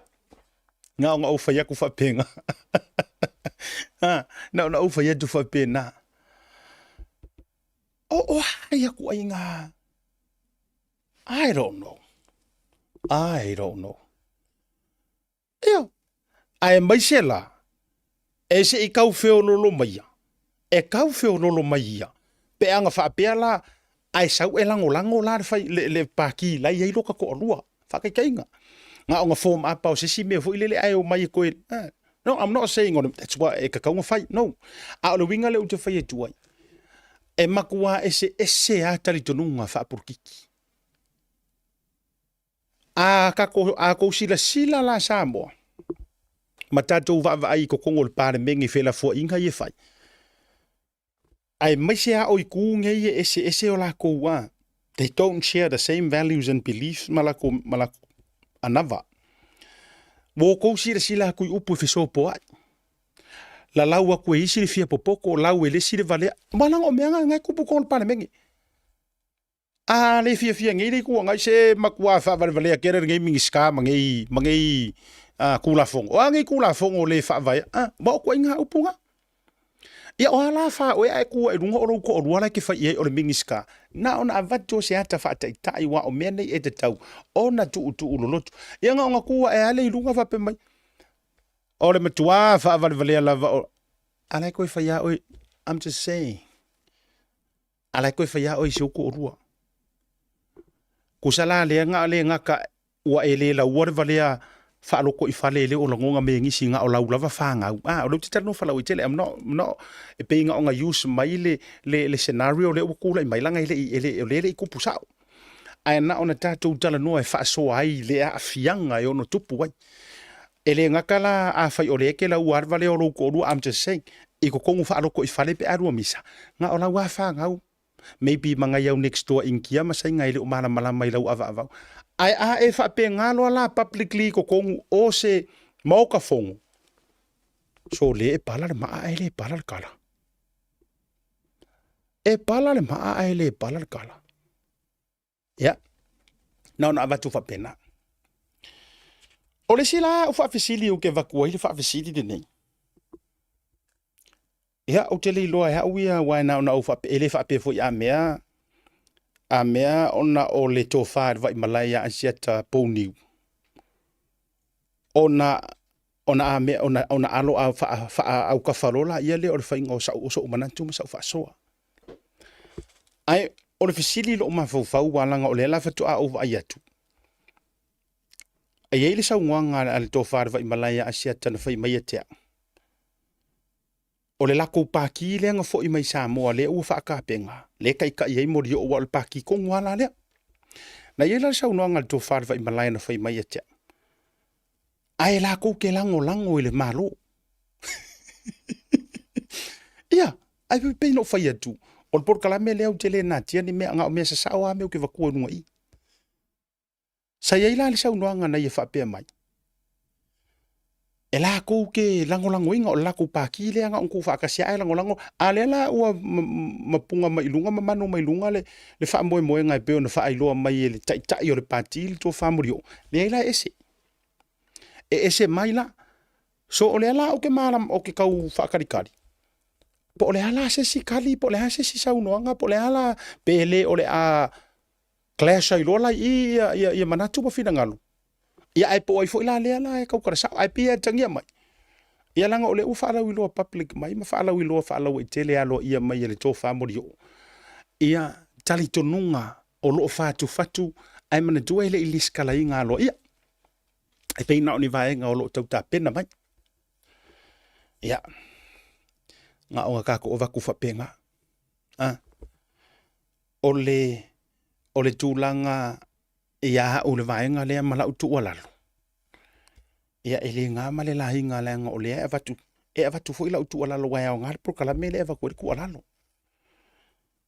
O lea e mangingo mamala malama. E nao na ufa pe antu walanga ele o le tofa fo ilva imalaya asiata po niu fale au. O se to o wailo ngā lana tautua. Ta tia ia le maungasu o upu matala. Ai e iloa to o dio le atu wailo fo I le la wasi na sina. O le matua to o a ma o le matua fa matua o le tofa ma le fa utanga. Ai e paule vaenga ka kikiro ka ika I ai le vaenga lau tele. O le ai le iafu a to ma le ifasi fo le lei. Le whainga malo o le whaatua I le atua sa mo o tasi. Nga e leo a, ma e leo ke le ai I ronga mua a winga, ma e tapisa ai, ma tele fo I ai tala na whai I antu ila epa. Ona o le pāti a le whaatua I le atua sa mo o tasi sa e langolango inga. E oe. E pa wā leo la ukoe whaamangaku leanga o a ure asiaka. O la fo I tapo I mailo tantou tu malo maru tantou nuu. Ai mai se o le suafa I le vā wha suafa. E pa wā leo la ukoe kororo pito vā. Pea no whaitu. A ma whainga u whaukua ingisi mangisi. E le tau fia fo I le tūlanga e tu ua lalo tuai. Leanga o leo wa manu mai lunga le whainga o le pākilea. Pākilea le na e tantano mai mai whasoa mai. Ai na ona o toe whaamanatu. O le ele I afu le kau kuar pāki sa e mua fo I ma e kau alanga inga sa moa e o mai le whaatua I le tua sa mo utas o le I umar pae inga. O le I umar pae inga o le whako aronga whaar kausanga. Koe kasir kausanga. A le winga o la utala. O lele ia fur kau kua al paki sa e alanga i lea kungu uma e whai ai o i. A lea o le i uma o lele i whaakingi foi mo le ai. A le pia kangia mai o le whila koe alanga le si paki o i. Na ona o vatu whapena e toi ti matale upenga ma toi whetalai. Ai lea o ia le matapia le mana ia. Ai ana o whai atu. O mo loa lau tutua we. Longa i le toi tau whesilingia. Le toi tau whesilingia. Ni usila Australia sa moa. Ya, ma le atu lau. Ua la tau si la fia le lei. Ai pauale na. Le anga o le atu fo. E wha le leisi. Ioi. Ya, ai matawisi. Ya, walanga i fo malisi paki le fo inga mangkue muri mai le paki le au ka ko ia le news le. E muri mai paki le. Ai fo mat paki fo le ngalanga king fai popo. Iyo. E muri mai la paki le ka ule skala mai. Ai langa i malisi paki nga le ngalanga king fai popo. Ia mana tuana umaloa. Nga umaloa nga alanga ska mo king fai popo paki le. Ai mo wakulo. Ia fe o ye. Atoi. Ia ole la e whainga kākele la, wale ngā lela alo loma resi whainga pāloka. Ia po ole mea e ono manuia ma toe wawe tatala ma i tua le uso tulo. Ai si isa ue wha au pāki le ango ngā alangainga. Ia, ane tūlanga le na, e ui olea. Tātou tau whai tatalo ia. Tātou tau whai tatalo. Ia, ina ia. Sanga tonu le lei tūlanga. Ia, o mawhauwhaunga fo ima le whātou whala inga. Ya nisi fo tamali i ole tātou. Tātou maloloa. A fo i mai. Wha au tātou wha soa. Masi i tō tātou wā sia lava. Na nisi o wha maunga mana nisi o informations fo ia na maua mai. Tūlanga i le maliua i o si leo. Tai po si satini. Le sa tangata male valina mai whastouta. At SMI Hardware, we understand the strength and resilience of our island and its people. That's why we produce our own ColourBond iron roofing right here on the island using the finest materials and expert craftsmanship. Built tough to withstand our unique climate, our roofing is designed to last for generations, providing unmatched protection and style. Whether it's for your home, business, or community project, trust SMI for quality and durability.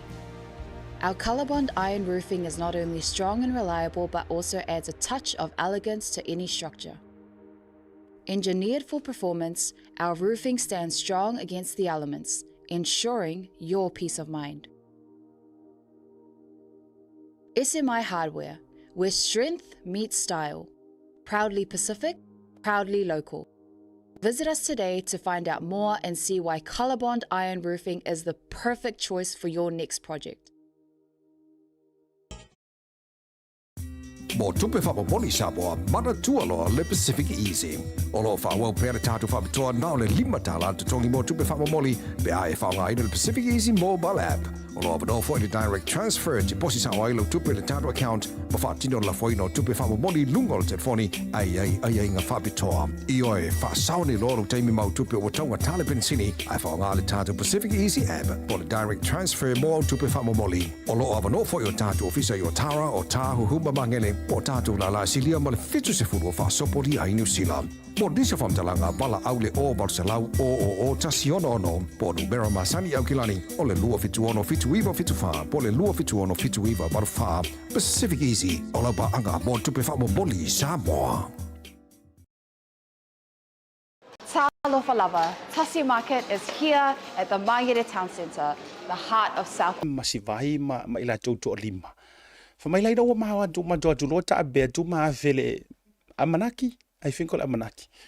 Se i whaisina mea ai. O lai make safu whai, au o te i lava.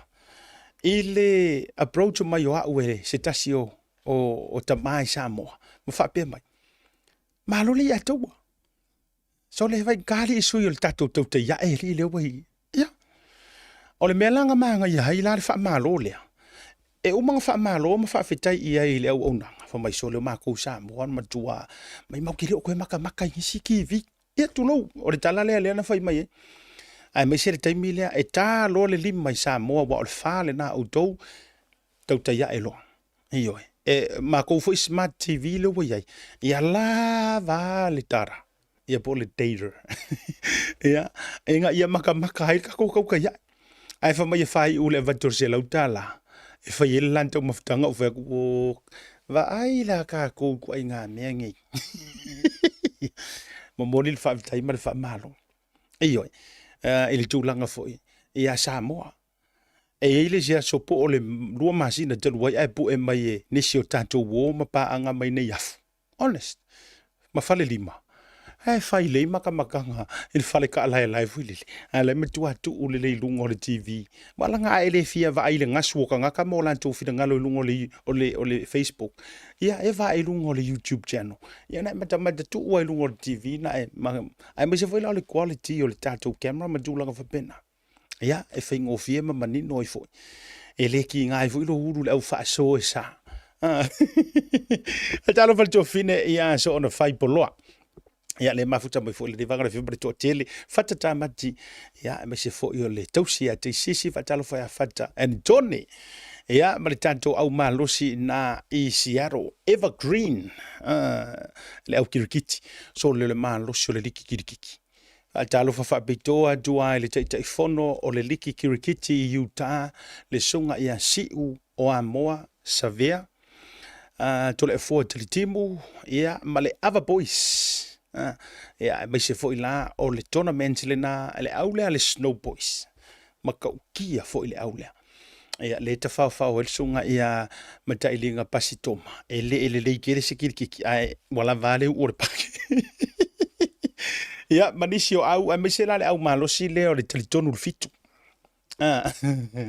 ia le tournament la le ang o la ku o yai o tau sila antula o la ku o fu mai le toninga le ale ava pole ale ava pole tamatoa le la tu te sponsoringa ia le tabero sanga le da Utah ngo la ku foi la o ngai kama ia ko nga technique foi or ka io ia ta tu New Zealand ma tu la fa pena ata lo fa tu ila lungo proclame le vanga o le viafi ia ma wo ma pa anga uma lungo le tato YouTube channel fa ata lo fa tu ma se nga yo uso ia o le au sale lo longa uma io na yo uso lo lanto nga lu e foi il Polynesian market ya ina Utah le fre loa ta sile sponsor le tato company le Blue TV le o maua mai Utah mas ka ko pak mas au la vilunga vai le manga ta sile ayola umalanga fa fete tikia pa u ye te vanga le o le o maua le manto ai o so ar le tato Polynesian market po le sunga le polisilia si u mesiona fole tu mana o ar ko inga enga ke takinga le major sponsor le ala o lo fa nga solo le tebile dei ya le tulanga I le fa le tu fa tasi o le tato advertisements ale tato fa o lo le na Utah Samoa susua ku makala awa ku inga le Polynesian market tasi ana ia io au kau ki fu fa palengi sainga malaku me ai maua umaina tato wa ya le uso la ya le fenga ruanga le fa le nga me ai nga ya na iso oso matutua ia te tu falta tu wata le fa mol le si tanto wata oso matutua ia o le sunga ia wainasione le ana matu I le na pu mai le tale oso matutua ko sisila ku ka ka fai ava le sa fa yo au kafa marikanga ka pe o le ulo o samale ku mai ku ia manga yuso o mai ia oso ia o le sunga ia wainasione foi le ata mole tolo le tamaudi le sa la kapi ele le yakula la kapi ia wainga I lo le uri ele ai masesi nga la kapi avtai le uso e se foi ia le talimalo e se foi le faiuso le malangantu mare to tele lava ia sa mato felo ai na Utah ka ko foi mai yes fa avtai le tanto sponsor le Polynesian market avtai tele sunga ia si ia mo mai male ai le malanga tu langa le tato sponsor ai o le vaenga le au te la tato to yo ia fa wa le tanto wa fa so o le fa la vele sa tu le mai fa la vele sa tu le mai I le vai sona jeni I le fio anga fasto tu lo wale pa yo le fio anga You know, the saddest part, se whakula ukala lea, ua o maua se tala whaanoa noa, o se tala whaanoa noa, o se tala fo ile le whapea mai ua tau fia ele pa i o le fioanga. Kulo? Langa o ua whai news, it's a news to me. Ua tau fia ele pa i o le fioanga. Ona toe tala noa pe whaasoa mai nisi o le fioanga. E media i whafo. E tusai o le mea ua tūla i mai. Se i vanga ngā i lava ngā o TV ko Kongo Samoa. O le whangongoanga le lo loto whaari tangata whaasalalau. A e fisiri mai pe ai se a o ke reiloa. O la ufo ila ngā fisiri leu ke fisiri ei lo ma fau ai se a. Ia, ta tia bea o le a alo ia tūlanga o pulenga a fioanga. Ai ia tia ulo utali tonunga. O le soifuanga le ngei ua soifua ma feolai. O le soifuanga o mea manino ma mea mama. E mama fo i mea ye loko mama. O le hale ubinga o le whamatalanga. E le au ngā ongo kako whai mea whapiko a o ai pai a o ai la whai. O le anganga kongu wale a le kau ka fiofia kul whai ngā mālo kuai le ngai ai le whai la vai kai mire ngei e le ikuangai. O le anganga kongu wale a le ka ke ngau ngau wakakaunga le koe soifua ma feo lai Samoa. O le whai longa tangata. O le whai tū au. Ma pei e tau poro kikia o mai le tele o mea tulua. Ia. Au fu inge ingalo e kele au le tangata ia au le la au. O le kele fo yo kau ainga o so o kanga o wo au mea mai o fans al tatu purkalame. Ngoa i e mai le fio anga o fasto uta tulo le fio la inga sa tuala. Ainga fa langi. Ya wale suo ai ono. O le la au na fausia. O le toto o le ava. A fio le au pepe. O le toto o le manino. Ai ale suo o le maupu o na whanua. Ya fio le tole e fua o le whaasina ba le tauso. Ai o le tamba na moe mana tunatu. La le tai le matua ia tau o vea mare mamalu le whaale fitu. Tulona upa ia mausa le avea. Ai o si ka mai whaangongoanga ngā ua maua mai na ua tau fiso tai atu. Ai e maua mai ngai ka kou kala fo i. Ai le mawhai o na maua se whaatala noanga. Leanga ua iai le tapu. Wa ngā ora kiwi ai Samoa, ngā ora kiwi, ke li rupula ora kiwi ngai whaakanga. A oisi umaloa media e le mawhai, mainly overseas media, malunga o social media. Ia. Na ona avatu whapena se whaanonoanga o le alea a fia fua la. Ma o le alea a fia fua. Ma ua le eifo ima se inkalesi o le kako purkalame ngai. Ai na ona au whape atu. Ta sile nei purkalame. Ua matua longo a ai le lalolangi a koa. Fasko oe, e ia kou kama whangaula i Amerika. E ia kou kama whangaula. E le o au i ai, au tau fia mana o moli i ai, le whaatou whala inga mare whaatou a mo moli i ai, a tau nau e mo moli i ai, leu tu sami e sa tuala. Kasi ngei ala aka male ala leo whaasara lau. E nga o nga kalangoa kuare kai mingei, longo i mai loa. Se eva tu whalau tere lau tala leo na uto e fo i maila ia lea i le news lea. A o ngei nga suengi a koukupi. I'm not talking about fasto outa only. O reu ukarangoa ku whalau i kele a Samoa. E a fia ai mangu ia e feika ma ingo mai le Blue TV ma tau te ia. Tuloua. Ai a o ngei i nga suengi a kou se lengi. Ma kau whaingi a kou sala online. Po o lea le kou against le Blue TV ma le tautua asiata ma le tauta iai. E makua ngā li loa ngā mea whaatupua e tau mate. Ai makua kou ngau mai lava le mako au ngā inga ia kau mori pōr su e ngongia kou kupi.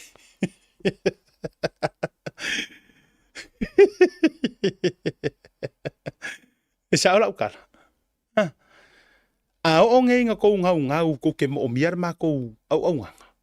I mea kau su e kupi. Po ole halava. E makua ki ngei aangi o kou ingoa. Mangi o kou le fia. Ai matua tau nau mai lava su e se kongeki foi lili. Se fa mole a fa kia sia ka lo fa mai pe fa nga share ku. Fa mo ia ro ke lo le ya. O lo te lo le. Le ke lo le ya. Fa mole anga alo fa mai fa ia sia ka ro fa mai. La va ku lo fa kai nga. Langa lu ke kala ngo aku pe aka ko ngi fa por kiki ngi me langa sa re te tau no fa por kikia. A o makua lau fa ia uma me uma por kiki.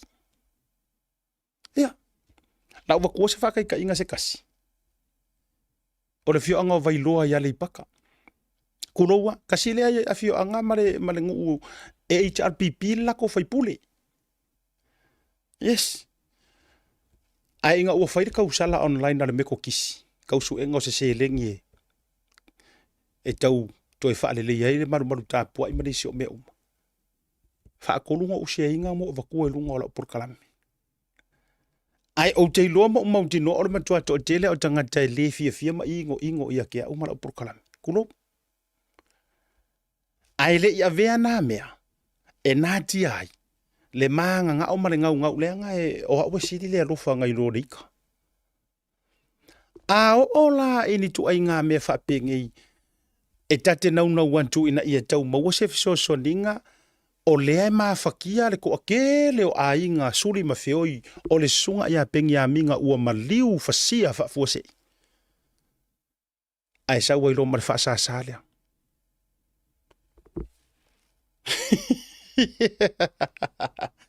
Ai sa wailo ma le whaasa lea. Yeah. Ai asu e lor kupe ma manga ngau su I'm just talking generally ele o fa piko mangu ya kasi. Ai na ona tu ala lo tu ya fa pena mali yer ko fa ke o fo ai nge fio anga. Te o fo be a tau na o me mana na o ai ona. Ai a o ro i vai nga fa pene. Ya ole si vai nga kau fa le kongu nga o ka ko o i. E ei mal tua pata tua e sala le ainga. E salar kangaka. Ya. E salar kangaka e maua e sau e kalangoa rungo le mengi ai mai sea overseas media. E ola ka fisiri la oai e honga ngi ko inga pule nga pi kau fa aming.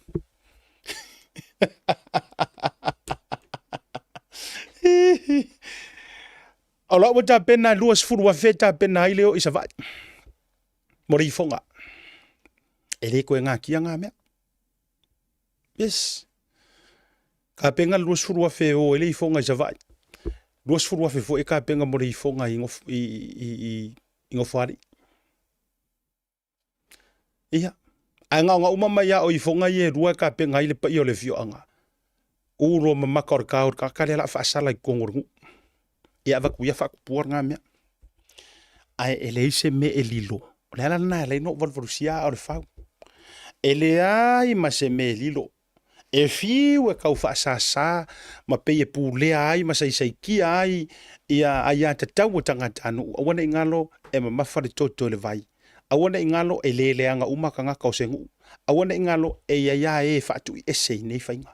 Pe ia la utala e fai atu so o mtanga nuenga o leo. Po ai ala e ku marisasa ma le di mau amea. Awanga ingalo e liki ya mei kua. E liki mai au ka fo ko lau. E liki mai rungo ko lau. Leanga e lea mio leanga umakangaka. E sa ala utala. E lea mio leanga uma e le kuruku umakangaka. Le winga la na le na te fai atu. O le waya ke au aso me ye fai. But for the sake o lo fa ku ma le ave mamalu ma ia ua nge i lo vea ai le ikupu kulanga o fa moe nga o le fio anga le fuafua mo ngofo ali ma fuafua mo sa vai o le ala nga la ule ka ua kuai le kaimi ma le aso a o le waka oko i ka ko faila le waka oko i le kaimi alu i mar kaimi alu i sa vai le fu waka oko i ma le ngor kanga kai uma fasanga ma ia ai akim i oe i ko kongu le fio anga there is no more secret. Na ufa penatu. Or kanga ka fo ilenga ke faya nga polo inga mangofo fa sa me ia. I've got your name. Ia. O le ala fo nga ya la inga fai keke. Nga nga o koe fa e moa la utala le mele na tupu mai sa vai i le whangori. Ku lou al pa i o le fionga. Tu lou le me fo i le nga. Le na tupu si makai fo i le na. Le winga e le na o fai atu. Ua fiu le fio anga ma faipule mali i ma faipule e kau fa sa awange i live sesi awange ia mga ia. O le men tupu. Nga riki mea le video nga le nga ve vesi ai marmea. E sa ola utala. E mafua mai. Awa ka kou ke fa sa awa ka kou ke fa a mingi nga le whainga le anga o i kongua le nga lape le i pipi. O i kongua. O i kongua le nga lape hei kui la epa malanga pūlenga. O lea, ua kikinga a ia kakau a kangaka. O i, a ia se simea. Awa ua kikinga, le are kikinga. Ai o ai whaife au, ua kikinga le lako a ia kakau, e le ai fuangi lako la fonga. O le root a koa le o le melea, ua koe solia e le HRPP, le lantou manu lauti, ma le lantou anava, e pui puia a ia te tau o tangata. A o kaunga koe sui le sipi. Lenga se heili mongi le sianga press conference wingani. O le saonga kongwanga o le suinga o le sipi le ua iai, e le o koe pui puia, ua pulea. Ia. Alenga whaanga nganga ia ele kua se mai langa press conference le 4 years ago. Fa mai langa o le HRPP o le vainga wha la tote pulea ia de tau ngā kongwa. O le saonga kongwa ngā ua kaunga ia. Ave esere le saonga le pifo le pui pui. Ai ku ia le pulea. O ila le ngā fuai o ngā se mai le nganga pa i o le kua maripaki lea. Ia. O inga fua inga se mai lenga o le atua. Paua leo le meanga ke le i ua yonga lima o le ai kakau. Le ai. E le ikau mawai le atua e kikingar kako ai kakau. E ui a o kako uma e pule au au ai le atua. A e paua leo le meanga a mai ai ke o e mau. O lea. O lau filifilinga sa o loto. Yes. E le ifa apea nga wha mahalo sia mai awa mai kamakau, anga vale, a ele kamakau, e pāle, le fua le apu ia oi, ele se mea whapenga, na au mai na fausia ta douma, ko o mai loa malau whiwhiringa sa oloko, a le nga pule ya a kamu ia pe, pule ya a kamu ia, o mea uma ile sami o le lau, ele marevangi mongimo, o mea uma nga e pule ai oi, a mai ia ilang whiwhiringa, e o ele la au nga whaasa hinga. Nga ave i hele whaasa, ai nga ka au iei ma conditions, a lua whaia, o le mele le akupu. O le ale winga o lautala. O le mele le nga ave ese mai ele HRPP. Nga o nga oso ave ese le ia kakau sa kaku a vea i whawhia ngainga, e ku whaakua ngiu lo lako o le ale winga o le nantala, e le ingia lako la fonga i whaia. E pule sa o loko kama whaasau sau o kala le lei, pe kokongingi pe fia se fulu wafe se lau wafe lau kiukusi e a mai le loko malie loto malie o tangata tautua ma au na ile tua ilo no finngalo ai nga apa ilo le lima morko ingo stui ma fai mai ua ke le lau kiukusi va vai mai se si mea mare malo lua nga makua ki ngale ya kakau asale aula la kokulo pa io le fiong ave ese mai le pou sale aula e afeki ai la ia kakau. Yes. E ave ese ai la ia kakau ar ngai ku malo. E ongo iai o sale au na kasile a pule makua ri ngofo a pule salafai. Yes. Pai ku ele. Kulou ia. Fio ai ngai lua ma pum sa pesca. A bese fo sale au la malanga fa ku funganga. Ai nga apa lo iai le lima. Le lima ua mea o le tangata ua nau umai pulea. Makikinga ia hai ia kakau. Me i ese loa i ngā malea lofa o le ari. Fa mai loa okay. Mai loa le atua o le lei. A fai ua e le koe savali ua e koe kūwai lua i lunga o le pāki. Sa fai ngoa e pui puia ia kakau au ukangaka. Leanga o kā kounga whau ri pale ari. Ua nge ngalo ari.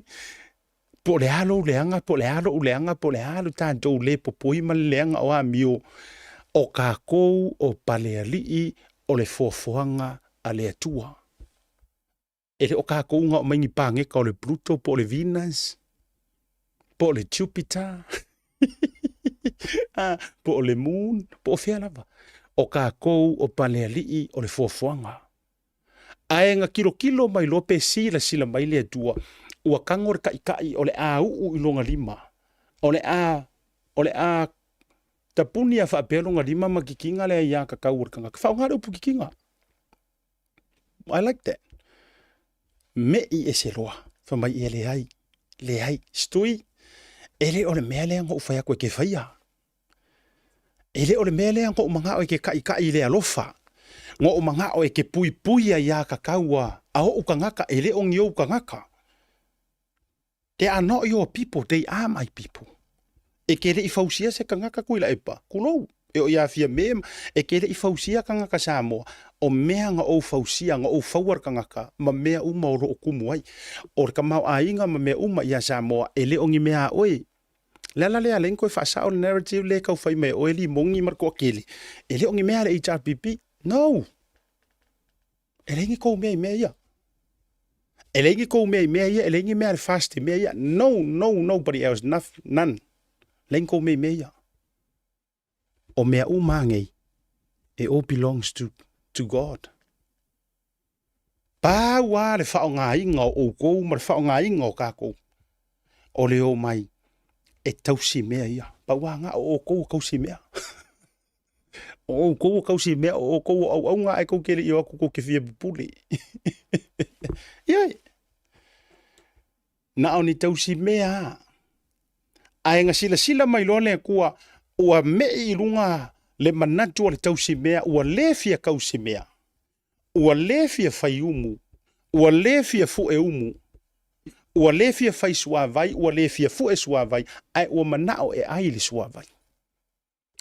Mei e seloa. Mei e seloa malea kua. Le ala ngā lea ua kula I mai whaapesia kako wa mio. Le ala ili tūlanga lea ua ufa asua duai. Ele maliu wai ele sunga ya peni ya mina. Ka alofa. Ta alofa e. Ia ale pe tau atatangia mai e tau tau fiofi ia. Lea ia ta tau fo ile le mawhai ei. Ona mātou fesilingi antu. Ma whaala ua I te le atu. Ia le tūlang. O le kako ke whaangongo whaakasi uma. Kako ke whaangongo whaakasi uma lava ono le meu tūle mai. Te ilola utala. Tala tuana po. Se whakua la ukala le. O whaalongolongo ma le totoa I le video se o le whawhinge o le sunga ya Peniamina le umaliu. A o le whawhinge o le sunga ya Peniaminga o loo I le ngā luenga tā lai. A vea ma whaiwhi au tā lai le Kalesia Sikriso au pa io aso e ngā tai. O loo iai le ngā luenga le atua singei a whawhinge kulo. O whaalongolongo lava ma le totoa. A matamatanga mai ngō saungoanga ale sunga le tamaitai whiwhi au tāla. O le mahalosi o lona loto la e tau mawhai e wha mahalosi a longa loko. O ngā loo iai le ngā luenga le atua. Ai ua whiuar ka mai kai whiwhi au kāla I e kau mawhai e tāu whiofi lona loto ono sai. Ma tau mawhai fo I lele na iha. Ma ua pele a nganga ole. Ono sai e ile mewa tupu. Ai nga malingi lava o ngoloi maka. Malingi aloi maka. Ia le malingi ali loi maka li e whainga kai le koe fo I mairong kama. O re koe kuku fo I male ola e whaava vaule kau ke kau singi oai. E ke le si la fia o ke le iloa po a fea. E sa o wai whai kokoa. E sa o wai whai kokoa. Sa o ile la ungar ko ingo o ka whau olo. Ngo ula iki mai ya o la unga inga wai whai kokoa. Lea ua laka I le kaimi o ki koe whelo ai ai maro ua kua. O la unga wai whai kokoa. O le winga lao lau tala. E le se kaimi o mea li I le mea lea. O ye le se kaimi pu le mea lea lea. Le ua mafu ai o nga sola e se akur ka maa o ngei ka maiki. Kalu le kangaka le popoi ma le maa ngafa. A o le fesiri o yeingi kau pule nga lea ngai kuo ia mea. E sao. O lae kusi pa ia wai whai kokoa. Longo winga, koe a o le kakala o le whai kokoa, a fio mai lo Yesu. Ai sai fai koko a i le kusinga a o soifua Yesu. Uma Yesu mo nga ua poskolo nga kusia mer kuspa ia nga kusia er kaimi nga ua fai toto. O le are kali o le mea. E le iloa e oe, e le iloa e au. Even Jesus himself e ngā ke le iloa le aso e koe fo i mai ai. Na o lona tamaa. A o le mea la le o le whaasere muku o se mafukanga o nga o le kango fu o lesi. Whaao o le maliwi lesi. E le ai masau fe au e kasi masau pule ke whai ai le melea. Turo. E le ai masau fe au e ke whai ai lo nofo mo motu mata vavai. Le mafukanga angi whangau maso laku kama, po so laku kinga. Po se uso masi tua fafine. Ai maisi. O se alo, po o se tama e whaasingo ingi mākua o soifupea. Se o wakunga tai e lua langa leuna o vai tua shea mai lunga e sunga e le ataua. E o mai de kai mire ngei. O lea o te mawhauwhau ma tau whitutu unai. E le o maua mai fo se fiso ta inga ma le fionga de komisina. Pe fia kongu a tulou. Pe fia kongu a pulufana. Na tangata vale ina ai le sunga le li i satini po le malu o le malo. Pe a fua atu i manu anga. O lea na au mai lunga. Na o se la pata inga. Na o se la pata inga. Mo le au mai mo ma le au mata mata. Ia. E fautua ina ia lau sila. E mese na inisi o ata ia la avatu. Ele o whaaria fōringa e nao ni vahenga. O le pe ia leipo mai ei. Lenga e yei whawhatala o le lau manu ia whamainis. E pe ia kangia mai e ko aluangi singa whaia le whaala vela velea. Whamaisi e na o le lua tulou. Ia pulufana sa tangata valeina i sunga le malo. Ai whamaisi e kolu. Pe a fua iai. I le ata. Po ata ia o le atu ina antu i lunga. I vaenga ina ua taunu ua tu le tino o le sunga i le li malo. I le whalemai. O le vaenga mua lea. O le vaenga mua le pei le leipo atu o le utu tau mua po le pulufana mua. Le pei a fia ai lalo i lona i tūlanga i lona pui manawa i lona o. Le tu tamatau.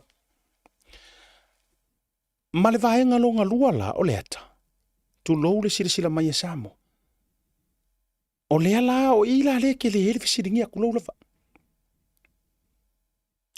E utu tau e lua ia pe ia tangia mai e ese uma. Lea e whaasino tu tatu au. Now, toi me ia se la ia o le ai se iwha ia dula utala. O le a kongu le motive. Wa le kau ke karikaria se kala arkanga karinga inga whaia le whaalavilavi. Lea tātou te talitalia po le a se taimi e tala noai pe e kalangoa fo i leo. Pe e le kalangoa i leo. Pa langa o langa ia kakau le mera ngā. O le fesili leila o mawhauwhau. A whaapea mai na whanga mamao tulou, na tangata waleina. Whanga ia le whanga, le upulea whaafengo whiere ngana. A whaapea sa whana ina i le tūlanga whaapea mai o lana oso i whafo mare ta avale, ma sa wadi atu ai whana mai loa le whanga mua lea. A whaapea o le whanga lea nga whanga mua mai o se tau mawhai o kangaka lea o pōkaki. E ke e aku i kangaka ngei e le oiloa po o nge leo po o i kangaka o lea ua trespassinga ma oso aku fuailonga whangua ma mea uma i a iloa lea ngao sao le ngasu lai ngake kau mawhai inga ngā po o anga mea. A whaapea ngā le paunga o le whanga. E na ia a mai eise sa vali, please back off, mau ese loa. E le o iaiso ngā loko e tangata valeina. Ora ofisiri la. Ai se awa a fia i mare kulou. Ma le ulu po le ao si malu le mano. Ai sea. O pulu ia po o manua ia. I lunga o le ulu po le ao le malu le malo. E makua mo o mia le fesilingia o le motive pe se set up po o le alava. O la ule sosoangi ma la ufo ile whaalau keli. Peino foi atu. Ele o mangingo a langa o lea lala a whaatalitali se whaatalitali noanga. A whaapea o le ngau o pōkaki, kako awaiangi scenario fo ngale ese. A whaapea e sisi o ngei ma whaapea mai. O ke rei roangi leo. O ke rei roa hea uangi leo. Pauare mea ngō whaapea o kanga ka o mai o sofai au po o ngā oingi mea o lo ufangua, ma ngā oingi mau ngasu e ka umai o yengi aisa maruanga whatsoever. So it's a self-defense, whakikainga.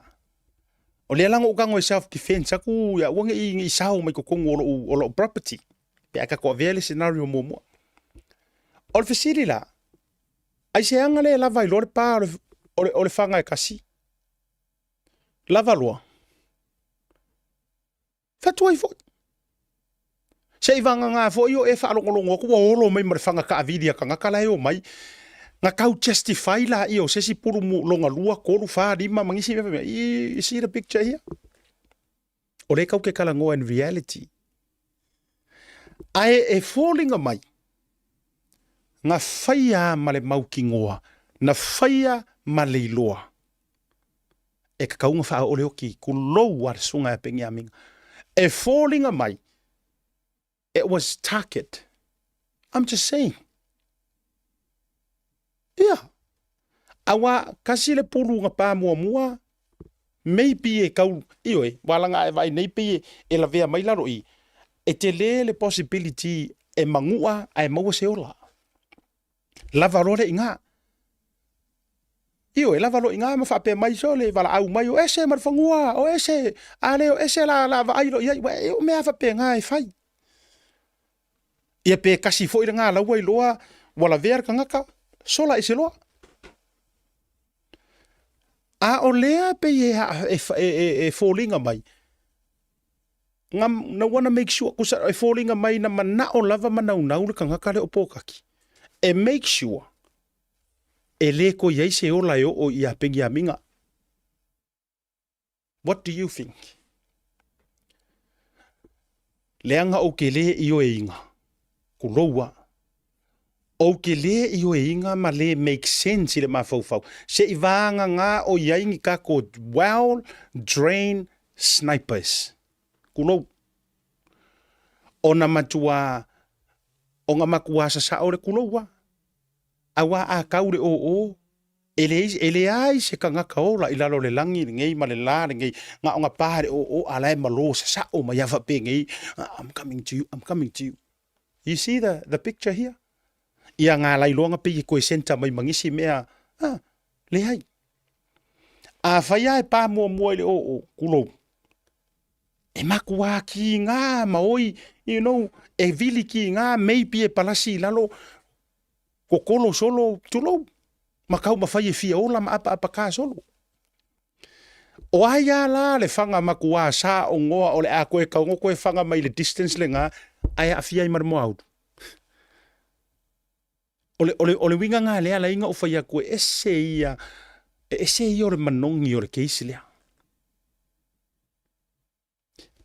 Whamai tala nisi na mātou whaasoana na fia peino o whaatuira o Purukalami. Whamai tala nisi e lau te malama le lei i le sunga ia peni a mina ma le sunga ia pōkaki po o isa ole ia moa au. Whamai maua nisi, they know each other. Yes. Whamai e iloa e lesi. E maasangi le lei lesi ma ia. Whamai e iloa. E le ngaka i loa mai savai iwa i o i savai le mesa iaia e loa kusa they know each other. O la ula fesili. A fai nga pā mua le whanga mua. Okay, maybe then e le o kili aku it's a mistake or something like that. A ore koe make sure ala lea ma le koe wha uma o le soifua kulou.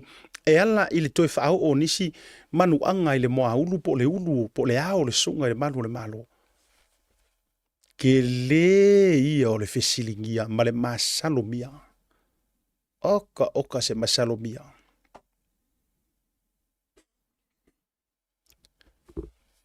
O fesili ke le a ngā le e whaakarikari ai ngei.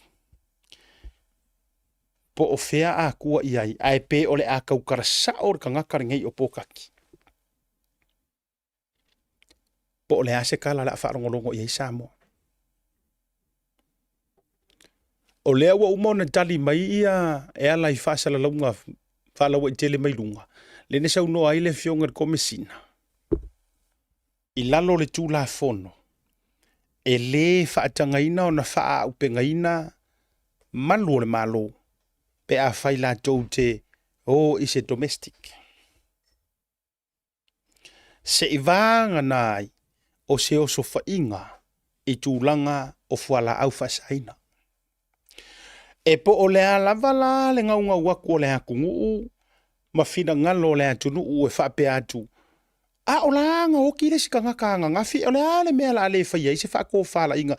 Just in case e ka kaupea o nga yaingi wha upenga inga.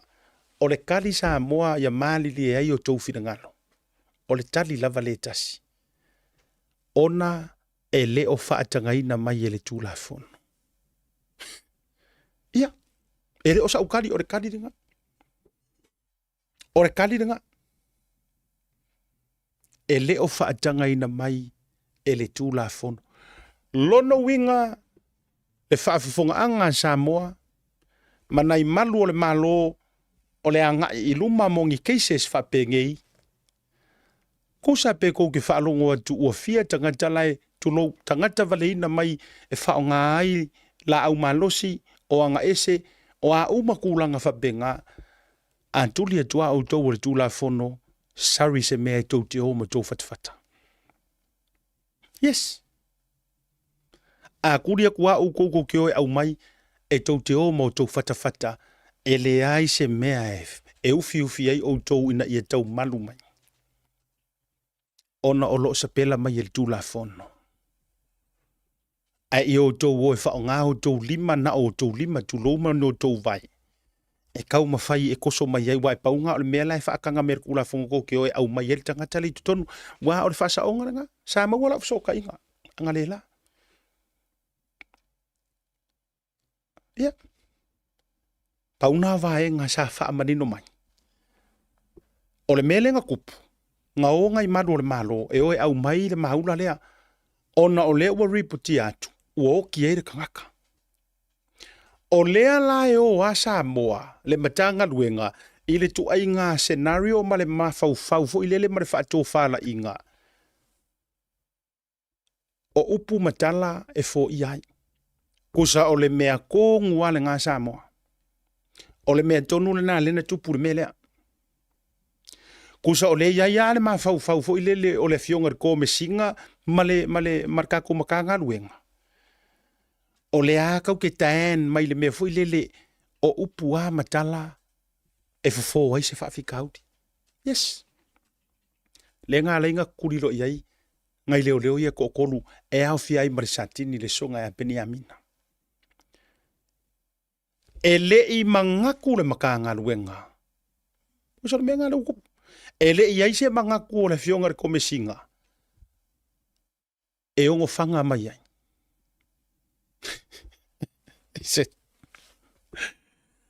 E no ya je uia mala u fa longo atu le melia.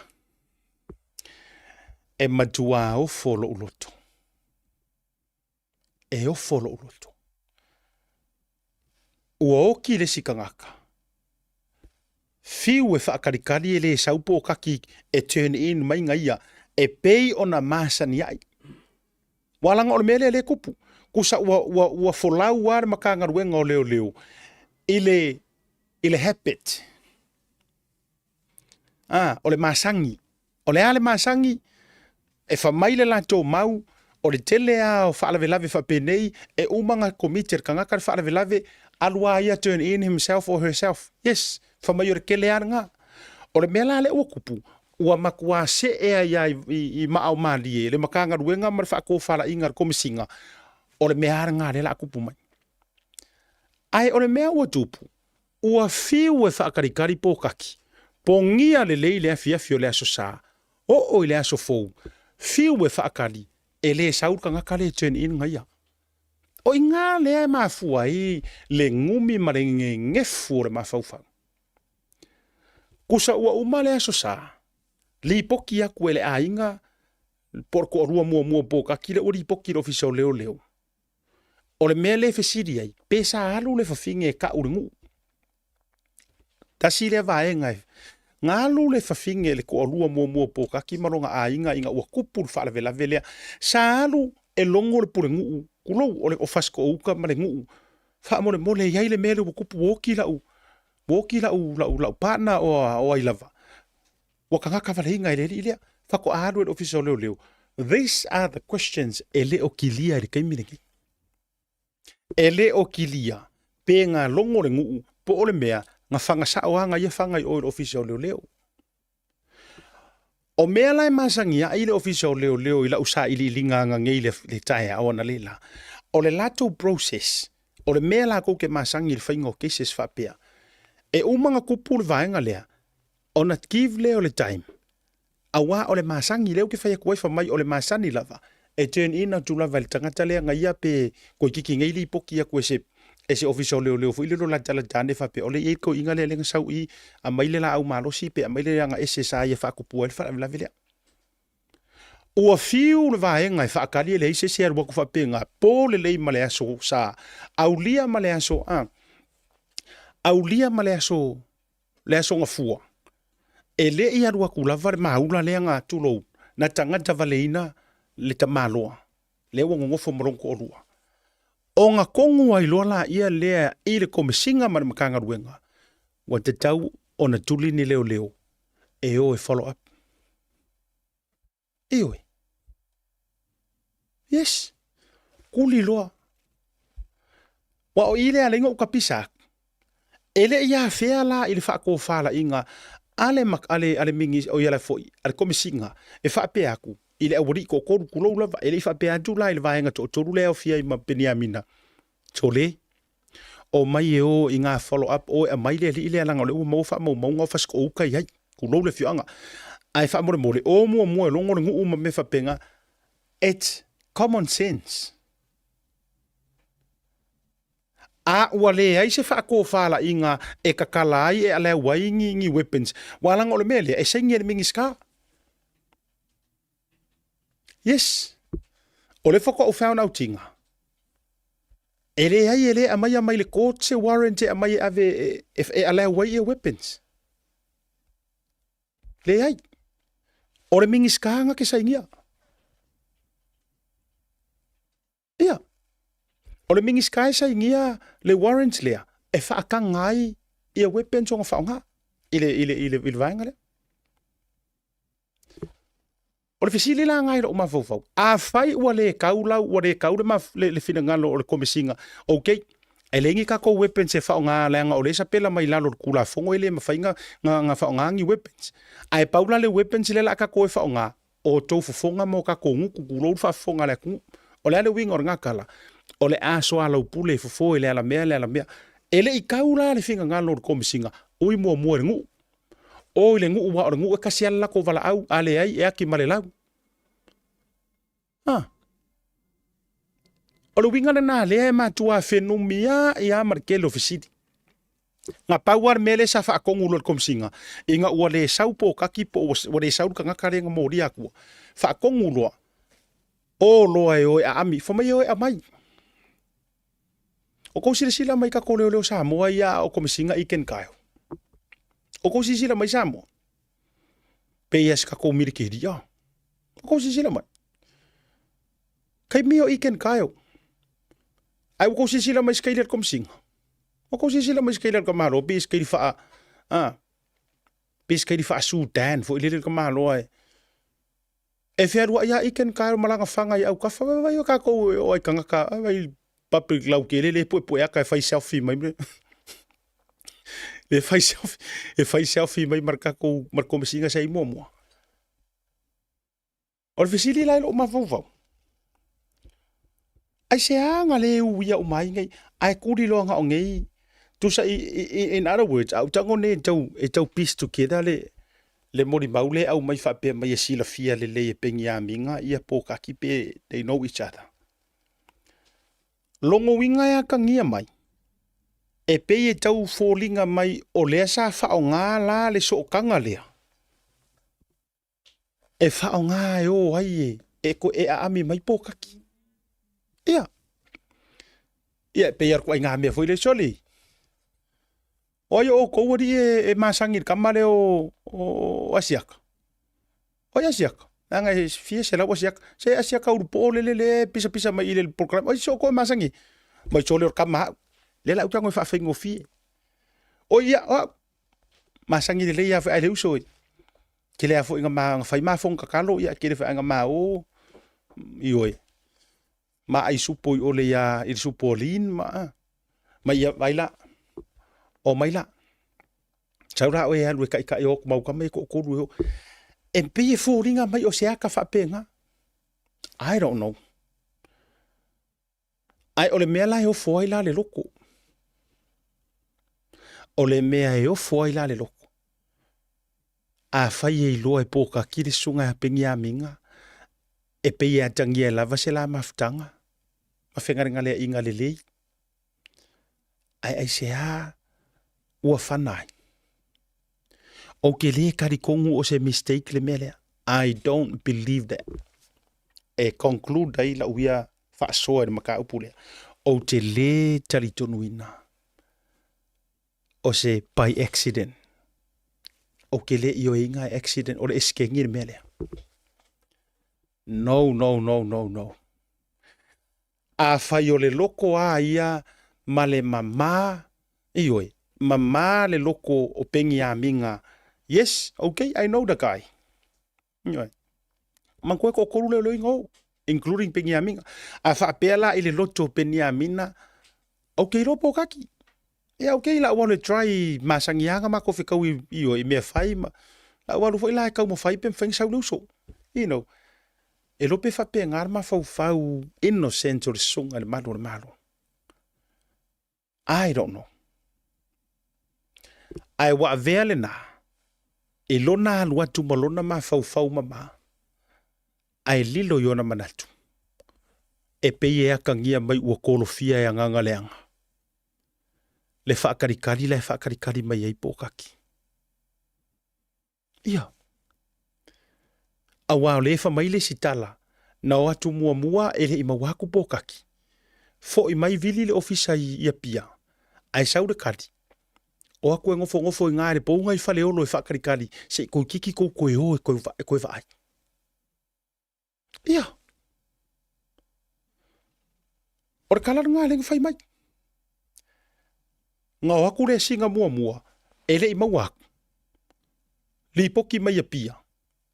Peka kaunga koe whai se siaso. Ai laku kala. Mapu aku ngale le pounga I whale olo e lakalaka aku le ofisa ngare kou ngofo. Se kou whakarikari. Toi o atu loa. Ai o aku loa ai kupu loa le melea. Now, o le fesili lo mafau. Ngai aingi fesoka inga I le valea a o ese mai ai le o le ko koru e malo lo I whale olo. I le poule I whale olo. Ngai aingi fesoka inga I le valea. O fesili ngai lo mafau. Ngai ai se fesoka inga mfapea mai. You know. Mafau ngai opinion na ia loke vaku. I'm just throwing things out there. Ang ole ka ko ke kau fai se vanga nga u fa maungi po ka ki ma fai lo ki ngoi le angeru pe o ka piri e fai ai. Ona manino le ole matore vai. A o visiti ngai ai ngi si feso ka inga le festival. Le o mai ai ngai leo you know mama ma innocent o la ma fau malako ma fau ma fa karikati. Ngai si feso ka inga ko vilia kwa ke mi le pe yo. A ko ya ku ria. I'm just, foi. Pena tupu, pele I tupu, e mo o mia le su e uma. O ku ai ngā cases ngai wa fia ai se malu le malo, te le so na sao ma so na tāua o lana tautua. Ia maku wai, turn uma I lunga mai arenga ngangara au su e Amerika ma. We leave no rock e unturned. Makua su engi ma e o ai ma pengi o ngonge makua su engi mai lunga so e mai lunga e o ai ko kongulanga e li o ko inga me fa pengi ia e ko ka pisa langa ko kupu isi aku wa ko kupu awange fa pere e kupu ya jamo a fa o lenga fa sioki moria le si tina nga le kanga ka vale inga o le silo makua polofesa ai uma enga ai ko fa mai ma fa o so ye ro ki apolo ai ko uma enga ko ke e fa mai ai pe ka mento le la sa sa mor ko nga me le mental health a wala ka ko ke fai mai ele i ko kupu i sa mor ke le male ngongo i ro mau mele fai conspiracy le ngai paule me mau tutu wo o ilo ma wo o lo mai ni so tanga va la lata ya penia mina kasi de ngei leo su e ngake i o inga o Samuelu le pisa i ngei le mori mawar kamare le hit and run e i o inga e pengia minga mangisi o leo su e o la lava e so i fuar ke minga i me kongo mkanga luenga e i o inga o Samuelu is their boy. Yes, la tote i o ina o Samuelu lea sa fai ma informa a leo. E ke le a la le story o le bea. E ke le a mai o lo utarito nunga ia o se whaasala lau na o au maia Samuelu whaatala noa ma muli tai mai ai. Every corner zo le case le nei e o mai le so e a inga uma mea. E ko ngeki uma. E kari kongu mai o lo ngofo Samuelu ma se mori mau piki poa. Ba kuru whaafonga le kungu. La poa o ngofo ma Samuelu e winga i le mea lea. Yes. O lo ngofo Samuelu ma se mori mau maka uki ale la poa e winga i le mea lengi. Ma e le tau mateina e so o tanga uma nei mea. E fuala au fasainga. O fuala au fasainga ia ua makua maka ukia. Sa o ilo markoi inga sa vai. E te le ale story o le beringi. Taurunga por club le vaga fiafi. Manantu e. Fa pau ilta tu fasoa. O le la ua maua ia pokaki. O le fa te talipo le alta me tau talai pokaki. Ai pe ole a kau karafoi. Ai a fai e tau tala. Pe ole a fai er mesa. Ia, ngā o ngā waku ia wha pia. Ka kau fai ka kalo ma anga pongi mo pokaki. Ka kau fai ka kalo le winga leu kere whea ku inga ia wha maangaro langa mea ua fai. Ei ka kia ile ku elo le nganga ngara o whea. Ai ka kau fai ka kalo ma anga pongi. Ia pei le loko o pokaki. O le loko o Sam. O le winga ngara o kala. Pe le o awala umangei o le ua faali mai e lea kua ngei kaimi. E pe e fōlinga mai o ngi mea e makua whaangongoa makako feikai. Ai o le asava vali mai ai loa ilunga. Kama se ia e whao ngā e ka ngaka mālo losi maka ngaka i paua. E o mai lo e kauka kala i le melea. Ea, e ar ngā kala whaiaku. Le angor kala le kuspa ia. E mawhaionga li liu e lea kua re whaasala e avea ma whaamanguia. Ha? Ia. E mawhaionga wheli wa inga e lea kua le whaasala e avea ma whaamanguia. E ongo kupu mai ai kako ka luinga ngā kako kalo. Ngā o ngā kaukala sao o pokaki i. Ko ngeki le piso le paso le ngā mwhai eska mao. Kau fai ai lio. Ha. Mai foi arcala rio le faiso. O kango kau fa afku ngai fa ngi for. O le mori mau ma mea. Ma nga vai a kua kusa koea o le palasi fa pe fa ngi for filifili. Ha. Koea fa pe ngi. Ai fa lava lo markangaka. Ia le lai fa pe ia ma fa ngi for sia ka ko amio. Ha. Le la wa mbakanga koe kau ka vale vale. Wa kau ki le lo me tupu. Sa la ukala. Ya. O le la kako feika uma, ai kako kakalo. Pokaki. Ia walanga e shea soro ngei mea. A fai o whaafonga mai se e pele e so kanga ma pokaki, po o loko o lua, po o lau whangau, po o ilava, o le kakalo, ma le kualalo, musu ia pokaki. O le last chance, this is his only chance to tell the truth. Ka ule mea sao. Awar koe popole, ia ole are koe popole ua whioki, ua ko alua ka ngaka ua whioki a oe. Kulo. Ua to alua innocent life. You have murder. Ele ai masou alo fanga. Le so ar fanga. The only chance ai le i wala au mai ma avaku oe e yoe. Marangei soifuanga marilalo lang. Is to tell the truth. Ole me fo nga le kupu ya Samuel kulo wale uso ya sem manga yonga ainga. Ora kala le a Samuel. Ora karakung wale Samuel. Nga pa wale mafuanga nga koe whaaku mai ai oe mai le fala le nga si ai oe lo ainga. A o soifua le tangata o le dua le fionga le aposkolo i a Viliamu mafoi. Nga pa wa leo le mafuanga nga koe whaaku mai ai oe. To tell the truth. And that's it. Pa wa nga o le avangoa. Wa sila ya Samuel kaimingi. Ua makua au le lei. Fōlinga la le lei. Malosi lau fufonga fia. Ese mai le Samuelu le sa o whaakalangoa inga. Ua matua ta filifili ai le amol polonga. O le kaimia nga ka ua yer kama lea langa mori mau. Le mea sa ia vaia. I le mea na tupu. Wa kousira sila kunga o lai fare pui pui.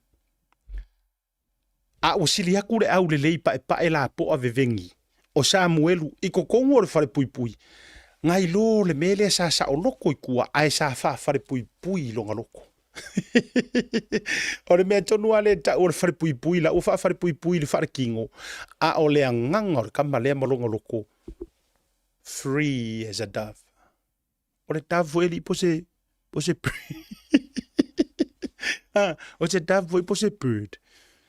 Yeah. He's a free man. Ele o koe popo le a Samuelu po o fea e kongi ia inga ia pe faise wha amasingo nga sao pe faise wha amasingo nga pio. Ele koe suia mori mau and I know that for a fact.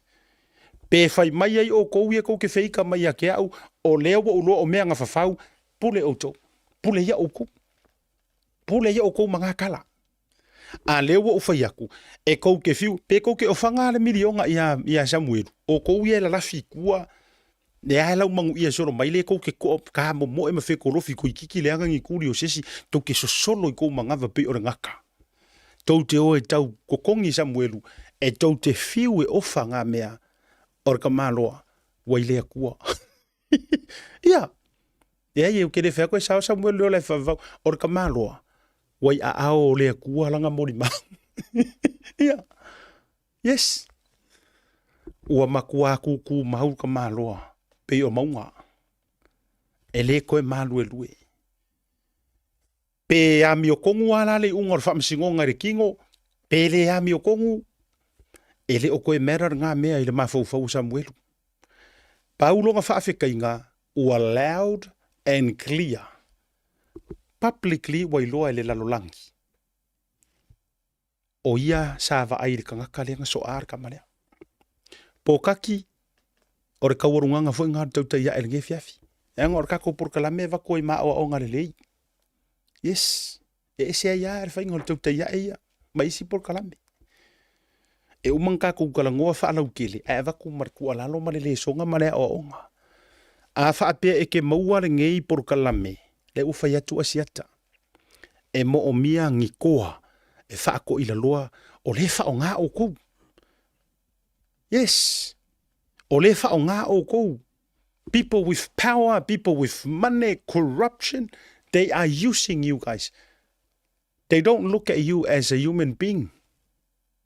They look at you as a product. Yes.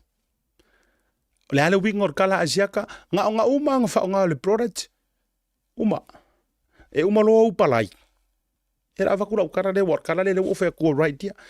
E peia ka kou e wha o ngā o le whaonganga e whaonga e kai makangaka power.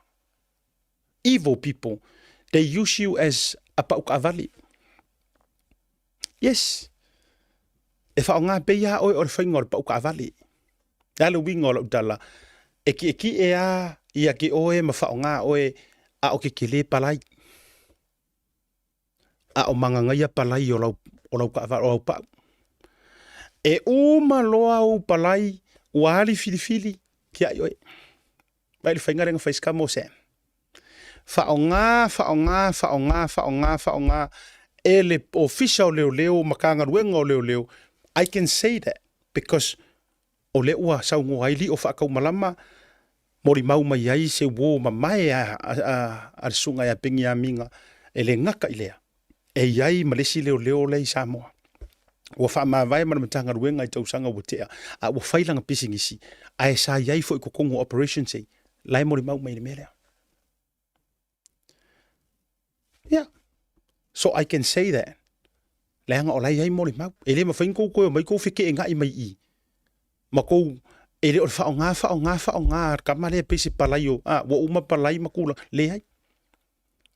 Afu ile karango so o aku ia sa uni o kangaka o kula fongo ma international law. It will be so stupid se makanga ruenga kulo. It will be so stupid se makanga ruenga o leo. Le whaonga o se kangaka as an informer. Ai uma enga. Kia i whaapau whaile au warakeli. A wailau kei lorele e koe reveal uma ia me yang whai. Sa kaunga uma Amerika mai pui lele. Ia, i whainga whaar kula fongo. Ai leanga e mafua o nga whai whaapea langa e kekele e tele atu le finga ngalo le gua. His ways e le loa e kako. Le ala ko va ai Samoa. E le ole kasile ngei piso le paso. Le ala ko e whaasanga mai. Ia si kako kurikuri makai. Pauale me whainga tai. Ia si kako va ipo ai se lo ia. A kako va ai lai de melea. Fiu e su e se lo ia mo Sam. Afkai se la fa ku pe ngai me wa o mai lo ma fo ia wo musu ia fo ele nganga. La to sila sa mo la il mali o le mele. Fiu e su e se lo ia mo Sam. Sila nge ya pokaki. E kau fao nge lo ia.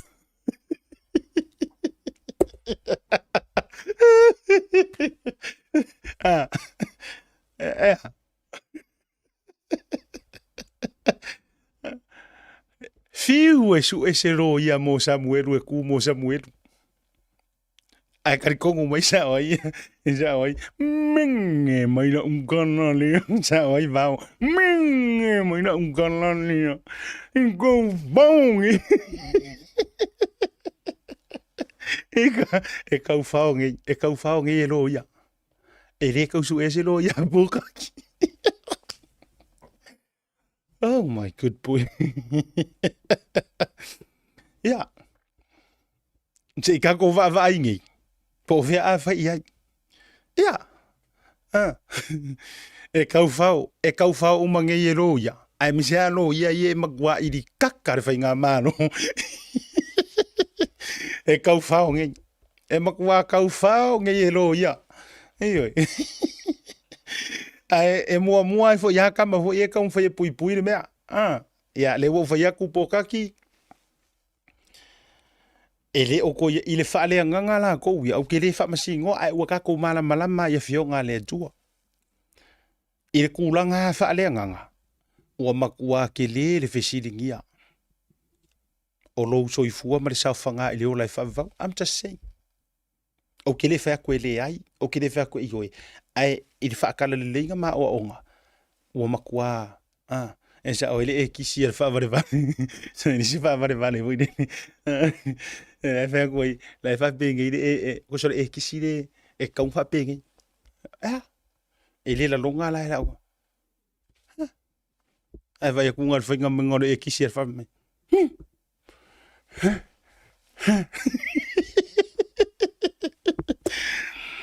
Ya, wala vai ele na por kala bele dei vai ngole fiafi. O mana tu foi ia. Ole anta tu fa e util tanto favor. Ele dei vai ngole fiafi. Ole ase nganda wole tu to mali la fu fonga mate. Ai. Ole ase nga. Ya. Awale tuli loi na ilu mo so tanto ai. At the end of the day tatu te talo mo tanto wutunu umalo na saunga le mu. Ele ngaka I ka ngaka ole ama I mauso I fua le melea. It's just a matter of time. Ka ko whalongo ko whau kupu mai sesi. Kupu mai sesi mea e maka uki aku. E lei sesi e tau planninga ngi whaalawe lawe. Ai a fua antu le tūlanga wa ta oto mai ka lo whai. Tātou tau whai te talo ina ia ave e se lea whaasala wa tātou vava e tuai. Wa amada. O ka vai ko fo yo lele o I mesko ingo ku pa I pruno la ko o matua ma makau ai ka miki ia langa fale ioi kama ka fengi fo ile fai le magic secrets of Samoa na o te vava e tunga to fa na I tau lele mai to amua na o molia ia o ko si de sila la e kasia le mafua anga o ngai mea uma fala ufa sainga o matua le mani fai aiola tu lo fa fonga na tu wale se popole wale popoi wale se vanta buia wale se fa alo alo mafua I se lu luangia mafau ya matua ina le tu Samoa wa oe I le fa so le yaso ai se ngana wale tu tamali la foye fonga va tele alo fa tele mo oe le tu e pele loto malenganga afa befo o matau tu langa I lau fai tau mai se fa soa e a koe whaafo I mai. E a whaapea wale tau tamari impa o papa. A wita tau te pole le pola e motu I tua. One of the greatest lessons sa o maua mai e whaamana tupea e se utama whaale nganga ia pasta fata waita fata. E launga pea ma launga pea e le whaife au. Aua e te tali fua. I le kele o le mau. Ioi. Awe ya ka ke musu e awe ke kali fua ile kele ole ai tau lai ma ave lau fa mua I lou vala awina ma lau ngā luenga ia fa mai le marka la le sikoi ele o mai le uma e ou ke kuai ia ore kalanga le sikoi inga ele o tai fau uma e ou e ke kuai. E wanga ka kunga ngau or kai fau e ku e kilo. Le ai. Ele o taifa uma e ke kuai. E ke kali iai pe ke kau ka urore pelaki it's me. Le ai ele o taifa uma e ke kali iai pe te tu ai. Le wingo le tala. Awo ke popole tu upere tanga ta faiti o tu upea. Ya toi tu ala fo ia te tau li tatou o mapaanga I lungo le proclame ma ainga mai se fo I tatou ainga I proclame Blue TV ma tau te ia a ia ingi kala leanga o fai mai a kia u aua e te la foa mai fua ia te au please e ma fua fo yo no o le loa ma o le maua ona e le tau lia na tangata I lo olanga po oni tangata moi po oni mikula whatsoever form o lo o mai ai po ong yo ainga foi e mafua no o le maua ua o polokaina na tangata malo uolanga fa mole awe ke koe sendinga mai ngai kua awe ke sendinga mai ngai luma awe ke sendinga mai nga fa la wa ikele po a lava fa mole o te fie usu o le pese foi le fai o te talo ufi lo wanga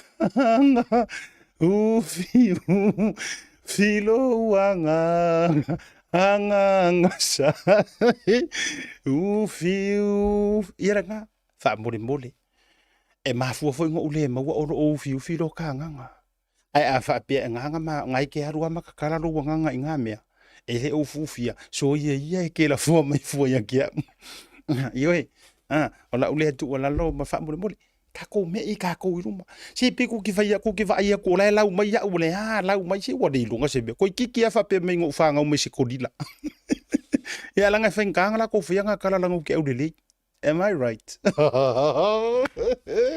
yeah me nga don't worry pe lau ke fai mai nga o sau mai se povi pe fai mai nga o sau mai se ha pe fai mai o pio o sao o fa alava o au kafa o ai don't worry pe fai mai nga mango ngofo mai don't worry awa ko ki popoli se ekele aku me lelei ka ke worry ai Ia, te le atu mano anoa I mea lelei. Kusa foi pe sau ko mengi mai lungar ka ko por kala me mafai mai au ai fafasa ai valea ai la lafa. Ita okay. Kakalo iai. Iyo e. Le angor kakalo a le a kavika. Le kuai. Protect me from my enemies. Ola o foi nga kakalo. Kilo o nga famaisi o ko ruar ma fa ma vai ngara wari Amerika. Ya ra ko be mai han. Mai lu songa le mu. Yes. Mai lu songa le mu. E ko akele alo lofa ia ki oe. Ai ele moe fo il fili. E oe. Ai ngo walu wa fe mo mo il fale o se o kama fale nga ngau kile ia. Wala wa ar ko ru lenga walu. Ai o tele ia lu sa o wa fe le mo to se o tama fale nga. Sa ia fa ia se kakalo o le pui nga moa. Sa ia kulia ese ai kanga kai kau fa makau o le fili mariki Apollo ma mea uma manga mai lei. Le sa ko sila ku Samoa. Le a o ai kanga kala o fa kula ukala. O I tangata HRPP. Sa wa kuma va ku se lengi moa kulo. O ke le o ringia o ko lai fa fonga mai uta se kasi oso. E ko kongu o le komiki o le fu ai Amerika I Utah. I think yes le vaenga le fair kirkiki. Lai fa fonga mai nga makalango la kuar kama la ule ka urung swafa la kwa fa kalofa asiata wa o HRPP. HRPP au duty. Ai wo manatu. O sau ka ke fa kalofa mo fie fe lo ai ki oi. Le anga ile a mai ai ingi fa porkiki. Ai se lo fie ya o langa o ke aka ku fo ia kala mari. Se lo ngai o lo fa so lo wala vesi ma ko HRPP o le fie ro ya. Kala le luso. Ai o ke ka aka ia kala lusi ma u susungu e fai mer ko akele. Melea. Malia o luso. Singa momongo mai lo marku pelo lima. O te savari ese. E koru se lau ka langa mai ele uso. Mo ia. Kere oringia o ko. La fo e sira fie se uso am tailinga pas. He was right there. Ioi. O lu winga la lea laing ofa yaku. Po lea ma lea le saur kanga kaika mai mama mao. Whakari le le ida pao mai. Whakari le. Ai suia e lea nganga o lea kua. Lo loko. Ale o ka ua kua kasinga vaenga nga misi alo faisio ko ruela o malanga. Ai lu saunga le mu. Ai o ka laku. O ka oka. Ua matua vai lo ka uru o ka ala vau lo ka moa uru I o ka au ka linga o ka kua ua lo ka pākua le me o le tangata e alo lofa ia te e alo lofa mo fo ia tatou whamuia le tua le fiafi lofa tulo sa posa pula whawale whaatai mo tafusi ua ma mea malawa tai fo whelua I le uso ia panisi lava o tau lunga o le proklame anga le tua tatou whelua I sports tala noa ta eo o le tatou whelua I lea ma le tatou au waa masani o le aso tofi songa le li loia ia sauni se leni ia ma le toi taliu mai Samoa o le songa le ataua Nelson Peterson ia ile aso tofi ai mo le aso tai au nei ngalo sports tala noa le talfa ia por kala me maro lo le tatou tute ia tatou whelua ile aso tofi ai mo le fiafi asiata fale malu mai sa taua ma santu paitea fale lima lauli manu uma loto pue ya mai Utah Washington e Seattle ya e mai se foi o California ya ma Oregon ya maskeke mau kele yo yai mai se au Italia tako fero yo skali skai tato fero stai e to mau mai se foi tato tru I Samoa alo fa tele ma o jo soifua mai manuia